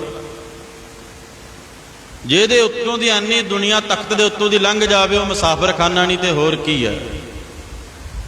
ਜਿਹੜੇ ਤਖਤ ਦੇ ਉੱਤੋਂ, ਜਿਹੜੇ ਰਾਜ ਦੇ ਵਿੱਚੋਂ ਦੀ ਇੰਨੇ ਲੋਕ ਰਾਜ ਭੋਗ ਕੇ ਲੰਘੇ ਹੋਣ, ਤੂੰ ਹਜੇ ਵੀ ਕਹੀ ਜਾਂਦਾ ਵੀ ਇਹ ਰਾਜ ਦਰਬਾਰ ਜਿਹੜਾ ਇਹ ਰਹਿਣ ਵਾਲਾ ਹੈ, ਇਹ ਮੁਸਾਫਰਖਾਨਾ ਨਹੀਂ ਹੈ। ਮੁਸਾਫਰਖਾਨਾ ਕੀ ਹੁੰਦਾ? ਜਿਵੇਂ ਬਹੁਤ ਸਾਰੇ ਆਪਾਂ ਸਟੇਸ਼ਨਾਂ ਤੇ ਦੇਖਦੇ ਆ, ਰਾਤ ਨੂੰ ਲੋਕ ਗੱਡੀ ਦੀ ਉਡੀਕ ਕਰਦੇ ਆ। ਜਦੋਂ ਗੱਡੀ ਸਟੇਸ਼ਨ ਤੇ ਪਹੁੰਚਣੀ ਆ, ਮੁਸਾਫਰਖਾਨਾ ਭਰਿਆ ਹੁੰਦਾ। ਜਦੋਂ ਆ ਕੇ ਗੱਡੀ ਖੜਦੀ ਹੈ, ਹੌਲੀ ਹੌਲੀ ਜਿਹਨੇ ਜਿੱਥੇ ਜਿੱਥੇ ਜਾਣਾ ਉਹ ਗੱਡੀ ਚੜ੍ਹ ਜਾਂਦੇ ਆ, ਉਹ ਮੁਸਾਫਰਖਾਨਾ ਖਾਲੀ ਹੋ ਜਾਂਦਾ, ਉਹ ਭਰੀ ਜਾਂਦਾ, ਖਾਲੀ ਹੋਈ ਜਾਂਦਾ। ਇਸੇ ਤਰ੍ਹਾਂ ਹੀ ਸੰਸਾਰ, ਇਹ ਮੁਸਾਫਰਖਾਨਾ। ਇਹ ਜੋ ਦੁਨੀਆ ਸ਼ਹਿਰ ਮੇਲਾ ਦਸਤਗੀਰੀ ਨਾ ਹੈ, ਇਹ ਦੁਨੀਆ ਹੈ ਹੀ ਸ਼ਹਿਰ ਮੇਲਾ ਹੈ। ਮੇਲੇ ਦੇ ਵਿੱਚ ਵੀ ਇਹੀ ਕੁਝ ਹੁੰਦਾ ਹੈ। ਸਵੇਰੇ ਜਗ੍ਹਾ ਖਾਲੀ ਹੁੰਦੀ ਹੈ, ਦੁਪਹਿਰਾਂ ਨੂੰ ਭਰ ਜਾਂਦੀ ਹੈ, ਸ਼ਾਮ ਨੂੰ ਫਿਰ ਖਾਲੀ ਹੋ ਜਾਂਦੀ ਹੈ। ਇਸੇ ਤਰ੍ਹਾਂ ਹੀ ਸੰਸਾਰ ਹੈ। ਇਹ ਬਚਪਨ ਹੈ, ਇਹ ਜਵਾਨੀ ਹੈ, ਫਿਰ ਵਡੇਪਾ ਹੈ, ਉਸ ਤੋਂ ਅੱਗੇ ਇਹ ਸੰਸਾਰ ਜਿਹੜਾ ਖਾਲੀ, ਸੰਸਾਰ ਤੋਂ ਆਪੇ ਚਲੇ ਜਾਣਾ। ਸੋ ਕਹਿਣ ਦਾ ਭਾਵ ਇਹ ਬਿਰਤੀ ਰੱਖਣੀ ਹੈ ਸੰਸਾਰ ਦੇ ਵਿੱਚ ਰਹਿੰਦਿਆਂ ਸਭ ਤੋਂ ਪਹਿਲਾਂ ਸਾਨੂੰ ਹੁਕਮ ਹੈ, ਪੀਵੋ ਪਾਹੁਲ ਖੰਡ ਧਾਰ ਹੋਏ ਜਨਮ ਸੁਹੇਲਾ। ਜਿਨ੍ਹਾਂ ਗੁਰਬਾਣੀ ਮਨ ਭਾਈਆਂ ਅੰਮ੍ਰਿਤ ਛਕ ਛਕੇ। ਪਹਿਲਾਂ ਗੁਰੂ ਵਾਲਾ ਬਣ ਕੇ ਖੰਡੇ ਬਾਟੇ ਦਾ ਅੰਮ੍ਰਿਤ ਛਕ ਕੇ, ਫਿਰ ਉਸ ਤੋਂ ਬਾਅਦ ਵੱਧ ਤੋਂ ਵੱਧ ਬੰਦਾ ਹੋਏ ਸੋ ਬੰਦਗੀ ਗਹਿ। ਬੰਦਗੀ ਕਰਨੀ ਹੈ ਪ੍ਰਮਾਤਮਾ ਦੀ, ਨਿਤਨੇਮ ਕਰਨਾ ਹੈ, ਸਿਮਰਨ ਕਰਨਾ ਹੈ, ਅਭਿਆਸ ਕਰਨਾ ਹੈ ਵੱਧ ਤੋਂ ਵੱਧ। ਫਿਰ ਜਾ ਕੇ ਸਾਧ ਸੰਗਤ ਜੀ ਸੰਸਾਰ ਦੇ ਉੱਤੇ ਆਪਣਾ ਜਿਹੜਾ ਸਰੀਰ ਦਾ ਭਲਾ ਹੋਏਗਾ। ਸੋ ਇਸ ਕਰਕੇ ਇੱਥੇ ਆਉਣ ਦਾ ਮਨੋਰਥ ਤਾਂ ਇਹੀ ਹੈ, ਜਾ ਜੁਗ ਮੈਂ ਇੱਕੈ ਕੋ ਆਇਆ, ਜਨਮਤ ਮੋਹਿਓ ਮੋਹਣੀ ਮਾਇਆ। ਇੱਥੇ ਸੰਸਾਰ ਤੇ ਆਪਾਂ ਆਏ ਹਾਂ ਤੇ ਇੱਥੇ ਆਪਣੇ ਮਗਰ ਚਿੰਨ੍ਹ ਲੱਗਿਆ, ਕਿਉਂ ਆਏ ਹਾਂ। ਕਿਸੇ ਨੂੰ ਪੁੱਛ ਲਿਓ, ਕੋਈ ਕਹਿੰਦਾ ਮੈਂ ਨੌਕਰੀ ਕਰਨ ਵਾਸਤੇ ਆਇਆ, ਕੋਈ ਕਹਿੰਦਾ ਬੱਚੇ ਪਾਲਣ ਵਾਸਤੇ ਆਇਆ, ਕੋਈ ਕਹਿੰਦਾ ਜ਼ਿੰਮੇਵਾਰੀਆਂ ਨਿਭਾ ਰਿਹਾ। ਅਸਲ ਮਨੋਰਥ ਕੀ ਹੈ? ਅਸਲ ਮਨੋਰਥ ਹੈ, ਭਈ ਪ੍ਰਾਪਤ ਮਨੁੱਖ ਦੇ ਹੁਰੀਆ, ਗੋਬਿੰਦ ਮਿਲਣ ਕੀ ਇਹ ਤੇਰੀ ਬਰੀਆ। ਇੱਥੇ ਆਉਣ ਦਾ ਤਾਂ ਮਕਸਦ ਇਹ ਹੈ ਵੀ ਆਪਾਂ ਪਰਮਾਤਮਾ ਤੋਂ ਵਿਛੜੇ ਆ ਤੇ ਉਹਦਾ ਸਿਮਰਨ ਕਰਕੇ, ਉਹ ਪੈਂਡਾ ਤੈਅ ਕਰਕੇ, ਉਹਦੇ ਦੇਸ਼, ਉਸ ਘਰ ਦੇ ਵਿੱਚ ਆਪਾਂ ਪਰਮਾਤਮਾ ਦੇ ਨਾਲ ਜਾ ਕੇ ਉਹਨੂੰ ਮਿਲਣਾ ਹੈ ਤੇ ਮੁਕਤ ਹੋਣਾ ਹੈ ਪਰਮਾਤਮਾ ਦੇ ਨਾਲ ਮਿਲ ਕੇ। ਜਿੰਨੇ ਤੱਕ ਉਹਦਾ ਸਿਮਰਨ ਨਹੀਂ ਕਰਾਂਗੇ, ਅਭਿਆਸ ਨਹੀਂ ਕਰਾਂਗੇ, ਕਮਾਈ ਨਹੀਂ ਕਰਾਂਗੇ, ਮਹਾਰਾਜ ਕਹਿੰਦੇ ਜੰਮੈ ਮਰੈ ਫਿਰ ਜੰਮੈ, ਬਹੁਤ ਸਜਾਏ ਪਿਆ ਦੇਸ਼ ਲੰਮੈ। ਨਹੀਂ ਤਾਂ ਆਪਣੇ ਨਾਲ ਵਾਰ-ਵਾਰ ਵਾਪਰਦਾ ਰਹੇਗਾ। ਆਪਾਂ ਆਵਾਂਗੇ, ਫਿਰ ਚਲੇ ਜਾਵਾਂਗੇ, ਫਿਰ ਆਵਾਂਗੇ, ਫਿਰ ਚਲੇ ਜਾਵਾਂਗੇ। ਜਿੰਨੇ ਤੱਕ ਗੁਰੂ ਵਾਲਾ ਨਹੀਂ ਬਣਾਂਗੇ, ਸਿਮਰਨ ਨਹੀਂ ਕਰਾਂਗੇ, ਬੰਦਗੀ ਨਹੀਂ ਕਰਾਂਗੇ, ਸੰਸਾਰ ਦੇ ਉੱਤੋਂ ਸਰੀਰ ਦਾ ਛੁਟਕਾਰਾ ਨਹੀਂ ਹੋਣਾ। ਸੋ ਇਸ ਕਰਕੇ ਇੱਥੇ ਆਉਣ ਦਾ ਮਨੋਰਥ ਕੁਝ ਹੋਰ ਹੈ। ਸੋ ਇਸ ਕਰਕੇ ਸਾਧ ਸੰਗਤ ਜੀ ਸਾਨੂੰ ਵਾਰ-ਵਾਰ ਗੁਰੂ ਸਾਹਿਬ ਜੀ ਬਾਣੀ ਦੇ ਵਿੱਚ ਸਮਝਾਉਣਾ ਕਰਦੇ ਹੈ ਕਿ ਜੀ ਕਬੀਰ ਮਾਨਸ ਜਨਮ ਦੁਲੰਭ ਹੈ, ਹੋਏ ਨਾ ਬਾਰਿਹ ਬਾਰ। ਇਹ ਜਿਹੜਾ ਮਨੁੱਖਾ ਤਨ ਸਰੀਰ ਆਪਾਂ ਨੂੰ ਪਰਮਾਤਮਾ ਨੇ ਬਖਸ਼ਿਆ, ਕਿਤੇ ਬਾਰ-ਬਾਰ ਮਿਲਦਾ। ਸੰਸਾਰ ਦੇ ਉੱਤੇ ਬੇਸ਼ੱਕ ਰੁੱਤਾਂ ਭਾਵੇਂ ਮੁੜ-ਮੁੜ ਕੇ ਆਉਂਦੀਆਂ ਨੇ। ਗਰਮੀ ਜਾ ਰਹੀ ਹੈ, ਸਰਦੀ ਹੌਲੀ-ਹੌਲੀ ਸ਼ੁਰੂ ਹੋ ਜਾਣੀ ਹੈ, ਫਿਰ ਗਰਮੀ ਆ ਜਾਣੀ ਹੈ। ਇਹ ਰੁੱਤਾਂ ਆਉਂਦੀਆਂ ਜਾਂਦੀਆਂ ਰਹਿਣੀਆਂ ਨੇ। ਪਰ ਸੰਸਾਰ ਦੇ ਉੱਤੋਂ ਜਦੋਂ ਇਹ ਜੀਵ ਕੂਚ ਕਰ ਗਿਆ, ਚਲਾ ਗਿਆ, ਇਹਨੇ ਮੁੜ ਕੇ ਨਹੀਂ ਆਉਣਾ। ਇਸ ਕਰਕੇ ਮਹਾਰਾਜ ਕਹਿੰਦੇ ਜਨਮ ਦੁਰਲੱਭ ਹੈ। ਕਬੀਰ ਮਾਨਸ ਜਨਮ ਦੁਰਲੱਭ ਹੈ, ਹੋਏ ਨਾ ਬਾਰਿਹ ਬਾਰ। ਕਹਿੰਦੇ ਬਾਰ-ਬਾਰ ਮਿਲਦਾ ਕਿਤੇ ਜਨਮ। 1,84 ਲੱਖ ਜੂਨ ਦੇ ਵਿੱਚੋਂ ਭੁਗਤ ਕੇ ਫਿਰ ਮਨੁੱਖਾ ਤਨ ਸਰੀਰ ਪਰਮਾਤਮਾ ਨੇ ਬਖਸ਼ਿਆ। ਜੇ ਹਜੇ ਵੀ ਅਸੀਂ ਕਮਾਈ ਨਾ ਕੀਤੀ, ਬੰਦਗੀ ਨਾ ਕੀਤੀ, ਸਿਮਰਨ ਨਾ ਕੀਤੀ, ਪਰਮਾਤਮਾ ਦਾ ਸ਼ੁਕਰਾਨਾ ਨਾ ਕੀਤਾ, ਉਹਦੇ ਰਿਣੀ ਨਾ ਹੋਏ, ਤਾਂ ਫਿਰ ਸੱਚੇ ਪਾਤਸ਼ਾਹ ਜੀ ਕਹਿੰਦੇ ਜਿਉਂ ਆਵੈ ਤਿਉਂ ਜਾਵੈ ਬਹੁਰੇ, ਜਿਉਂ ਜਨਮੈ ਤਿਉਂ ਮਰਨ ਪਿਆ। ਕਹਿੰਦੇ ਫਿਰ ਕੀ ਫਰਕ ਹੈ? ਜਿਵੇਂ ਆਇਆ ਉਵੇਂ ਚਲਾ ਗਿਆ, ਜਿਵੇਂ ਜਨਮਿਆ ਉਵੇਂ ਚਲਾ ਗਿਆ। ਫਿਰ ਕੋਈ ਸੰਸਾਰ ਤੇ ਆਉਣ ਦਾ ਮਹਾਤਮ ਨਹੀਂ ਹੈ, ਕੋਈ ਫਲ ਨਹੀਂ ਹੈ, ਕੋਈ ਫਾਇਦਾ ਨਹੀਂ ਹੈ।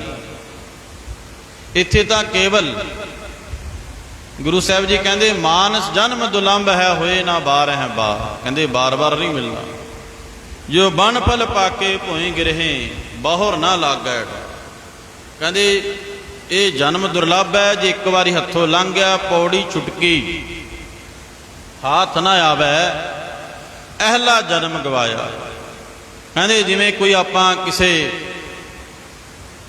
ਚੁਬਾਰੇ ਤੇ ਚੜ੍ਹਨ ਵਾਸਤੇ ਪੌੜੀ ਦੀ ਵਰਤੋਂ ਕਰਦੇ ਹਾਂ, 1 2 3 ਕਰਦਿਆਂ 10ਵੇਂ ਡੰਡੇ ਤੇ ਪਹੁੰਚ ਜਾਈਏ, ਪੈਰ ਤਿਲਕ ਜਾਵੇ, ਥੱਲੇ ਗਿਰ ਜਾਈਏ, 10 ਡੰਡੇ ਫਿਰ ਚੜ੍ਹਨੇ ਪੈਣਗੇ।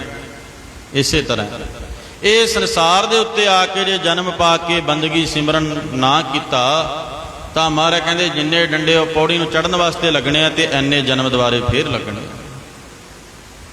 ਇਸ ਕਰਕੇ ਬਹੁਤ ਦੁਰਲੱਭ ਹੈ ਜਨਮ। ਇਹਦੀ ਕਦਰ ਕਰੀਏ, ਸਿਮਰਨ ਕਰੀਏ, ਬੰਦਗੀ ਕਰੀਏ, ਪਰਮਾਤਮਾ ਦਾ ਸ਼ੁਕਰਾਨਾ ਕਰੀਏ ਜਿਨੇ ਸਰੀਰ ਦਿੱਤਾ। ਗੁਰੂ ਸਾਹਿਬ ਦੀ ਕਿਰਪਾ ਹੋਵੇ ਤਾਂ ਸਰੀਰ ਮਿਲਦਾ। ਨਹੀਂ ਤਾਂ ਤੁਸੀਂ ਦੇਖ ਲਓ, 1 ਘੱਟ 84 ਲੱਖ ਜੁਨੀ ਭਗਤ ਨਾਮਦੇਵ ਜੀ ਜ਼ਿਕਰ ਕਰਦੇ ਆ। 42 ਲੱਖ ਜੀ ਜਲ ਮੈਂ ਹੋਤੇ, ਬੀਠਲ ਪਹਿਲਾ ਕਾਇ ਕਰਹੁ। ਕਹਿੰਦੇ 42 ਲੱਖ ਜੀਵ ਜੰਤੂ ਕੀੜੇ ਮਕੌੜੇ ਪਾਣੀ ਦੇ ਵਿੱਚ ਧਰਤੀ ਦੇ ਹੇਠਾਂ ਰਹਿੰਦੇ ਆ, ਤੇ 42 ਲੱਖ 1 ਘੱਟ 42 ਲੱਖ ਜੀਵ ਜਿਹੜੇ ਨੇ ਉਸ ਧਰਤੀ ਦੇ ਉੱਤੇ ਰਹਿੰਦੇ ਆ। ਉਹਨਾਂ ਦੇ ਵਿੱਚੋਂ ਇਹ ਮਾਨਸ ਜਨਮ ਇਕੱਲਾ ਹੀ ਹੈ ਜਿਹਨੂੰ ਗੁਰੂ ਵਾਲਾ ਬਣਨ ਦਾ ਅਧਿਕਾਰ ਹੈ, ਨਾਮ ਜਪਣ ਦਾ ਅਧਿਕਾਰ ਹੈ, ਸਿਮਰਨ ਕਰਨ ਦਾ ਅਧਿਕਾਰ ਹੈ, ਸੇਵਾ ਕਰਨ ਦਾ ਅਧਿਕਾਰ ਹੈ।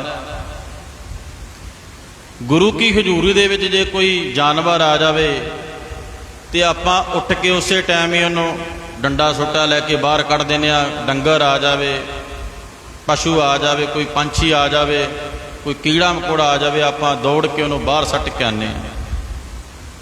ਹੈ ਤਾਂ ਉਹਦੇ ਵਿੱਚ ਵੀ ਆਤਮਾ ਹੀ ਹੈ, ਪਰ ਉਹਦੇ ਕੋਲ ਅਧਿਕਾਰ ਨਹੀਂ ਹੈ ਸੰਗਤ ਕਰਨ ਦਾ।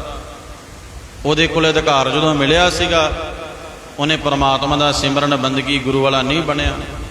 ਜੇ ਆਪਾਂ ਵੀ ਮਹਾਰਾਜ ਕਹਿੰਦੇ ਇਸ ਤਰ੍ਹਾਂ ਕਰਾਂਗੇ, ਪਰਮਾਤਮਾ ਦੇ ਦਿੱਤੇ ਵੇ ਸਮੇਂ ਨੂੰ ਨਹੀਂ ਪਛਾਣਾਂਗੇ, ਨਹੀਂ ਜਾਣਾਂਗੇ, ਅਜਾਈਬ ਗਵਾ ਦਿਆਂਗੇ, ਤਾਂ ਗੁਰੂ ਸਾਹਿਬ ਜੀ ਬਚਨ ਕਰਦੇ ਆ, ਕਹਿੰਦੇ ਗੁਰਮੰਤਰਹੀਨ ਸਜੋ ਪ੍ਰਾਣੀ, ਤਰਗੰਤ ਜਨਮ ਭ੍ਰਸ਼ਟ ਨਹਿ। ਕਹਿੰਦੇ ਜੇ ਆਪਾਂ ਗੁਰੂ ਦੇ ਮੰਤਰ, ਗੁਰੂ ਦੀ ਬਾਣੀ, ਗੁਰੂ ਦੇ ਅੰਮ੍ਰਿਤ ਤੋਂ ਦੂਰ ਦੂਰ ਰਵਾਂਗੇ, ਨਹੀਂ ਅੰਮ੍ਰਿਤ ਛਕਾਂਗੇ, ਨਹੀਂ ਗੁਰੂ ਵਾਲਾ ਬਣਾਂਗੇ, ਤਾਂ ਫਿਰ ਕਹਿੰਦੇ ਆ ਸਾਰੀਆਂ ਜੁਨੀਆਂ ਜਿਨ੍ਹਾਂ ਤੋਂ ਘਿਰਨਾ ਕਰਦੇ ਆ, ਪ੍ਰਸ਼ਾਦਾ ਛਕਦੇ ਹੋਈਏ ਕੁੱਤਾ ਆ ਜਾਵੇ ਤਾਂ ਆਪਾਂ ਕਹਿੰਦੇ ਇਹਨੂੰ ਪਰਾਂ ਕਰਨ ਨੂੰ, ਕੋਈ ਕਾਂ ਰੌਲਾ ਪਾਈ ਜਾਵੇ ਆਪਾਂ ਕਹਿੰਦੇ ਪਰਾਂ ਕਰਨ ਨੂੰ, ਕੰਨ ਖਾਦੇ ਜਾਂਦੇ। ਪਰ ਗੁਰੂ ਸਾਹਿਬ ਜੀ ਕਹਿੰਦੇ ਜੇ ਤੂੰ ਗੁਰੂ ਵਾਲਾ ਨਹੀਂ ਬਣਦਾ, ਖੰਡੇ ਬੱਟ ਦਾ ਅੰਮ੍ਰਿਤ ਨਹੀਂ ਛਕਦਾ, ਤਾਂ ਮਹਾਰਾਜ ਕਹਿੰਦੇ ਸਾਰੀਆਂ ਜੁਨੀਆਂ ਦੇ ਵਿੱਚੋਂ ਤੇਰੇ ਲੰਘਣਾ ਪਏਗਾ। ਗੁਰਮੰਤਰਹੀਨ ਜੋ ਪ੍ਰਾਣੀ, ਤਰਗੰਤ ਤਰਕਾਰ ਹੈ ਕਹਿੰਦੇ ਤੇਰੇ ਜਨਮ ਨੂੰ ਜੇ ਤੂੰ ਗੁਰੂ ਵਾਲਾ ਨਹੀਂ ਬਣਦਾ, ਅਜਾਈ ਸਮਾਂ ਗਵਾ ਕੇ ਚਲਾ ਗਿਆ ਸੰਸਾਰ ਤੋਂ। ਸੋ ਇਸ ਕਰਕੇ ਸਾਧ ਸੰਗਤ ਜੀ ਬਹੁਤ ਜ਼ਰੂਰੀ ਹੈ ਗੁਰੂ ਵਾਲਾ ਬਣ ਕੇ ਕਮਾਈ ਸਿਮਰਨ ਬੰਦਗੀ ਕਰਕੇ ਆਪਣੇ ਜਨਮ ਨੂੰ ਸਫਲਾ ਕਰਨਾ। ਨਹੀਂ ਤਾਂ ਆਪਣੀਆਂ ਕਿੰਨੀਆਂ ਰਾਤਾਂ, ਕਿੰਨੇ ਦਿਨ, ਕਿੰਨਾ ਸਮਾਂ ਬਤੀਤ ਹੋ ਗਿਆ ਜ਼ਿੰਦਗੀ ਦਾ। ਗੁਰੂ ਸਾਹਿਬ ਜੀ ਬਾਣੀ ਵਿੱਚ ਕਿੰਨੀਆਂ ਜਗ੍ਹਾ ਤੇ ਫਰਮਾਨ ਕਰਦੇ ਆ। ਬਾਣੀ ਦੇ ਵਿੱਚ ਸੱਚੇ ਪਾਤਸ਼ਾਹ ਕਹਿੰਦੇ ਮਾਨਸ, ਇਹ ਜਿਹੜਾ ਆਪਾਂ ਨੂੰ ਜਨਮ ਮਿਲਿਆ, ਰਾਤ ਗਵਾਈ ਸੋਏ ਕੈ। ਹਰ ਇੱਕ ਇਨਸਾਨ ਤੇ ਰੋਜ਼ ਰਾਤ ਆਉਂਦੀ ਹੈ, ਆਪਾਂ ਸੋ ਕੇ ਲੰਘਾ ਦਿੰਦੇ ਹਾਂ। ਰਾਤ ਗਵਾਈ ਸੋਏ ਕੈ, ਦਿਨ ਆਉਂਦਾ, ਸਵੇਰੇ ਉੱਠਦਿਆਂ ਸਾਰੇ ਆਪਾਂ ਪ੍ਰਸ਼ਾਦ ਪਾਣੀ ਛਕਣ ਵਾਸਤੇ ਤਿਆਰ ਹੁੰਦੇ ਹਾਂ ਵੀ ਪ੍ਰਸ਼ਾਦ ਪਾਣੀ ਛਕੀਏ, ਦੁਪਹਿਰਾਂ ਨੂੰ ਫੇਰ ਪ੍ਰਸ਼ਾਦ ਪਾਣੀ ਛਕੀਏ। ਗੁਰੂ ਸਾਹਿਬ ਜੀ ਕਹਿੰਦੇ ਕਿਤੇ ਤੇਰਾ ਸਾਰਾ ਸਮਾਂ ਖਾਣ ਪਾਣ ਪਹਿਨਣ ਦੇ ਵਿੱਚ ਹੀ ਨਾ ਲੰਘ ਜਾਵੇ। ਰਾਤ ਗਵਾਈ ਗੁਰੂ ਸਾਹਿਬ ਤਾਂ ਕਹਿੰਦੇ ਗਵਾ ਕੇ ਲੰਘੀ ਹੈ, ਤੇ ਤੁਸੀਂ ਵੀ ਕਿਸੇ ਬੰਦੇ ਨੂੰ ਕਹੋ ਵੀ ਆ ਪਹਿਰੇ ਤੇ ਖੜ ਜਾ, ਉਹ ਪਹਿਰੇ ਤੇ ਖੜਨ ਦੀ ਬਜਾਏ ਧਰਤੀ ਤੇ ਲੰਮਾ ਪੈ ਕੇ ਸੌਂ ਜਾਵੇ।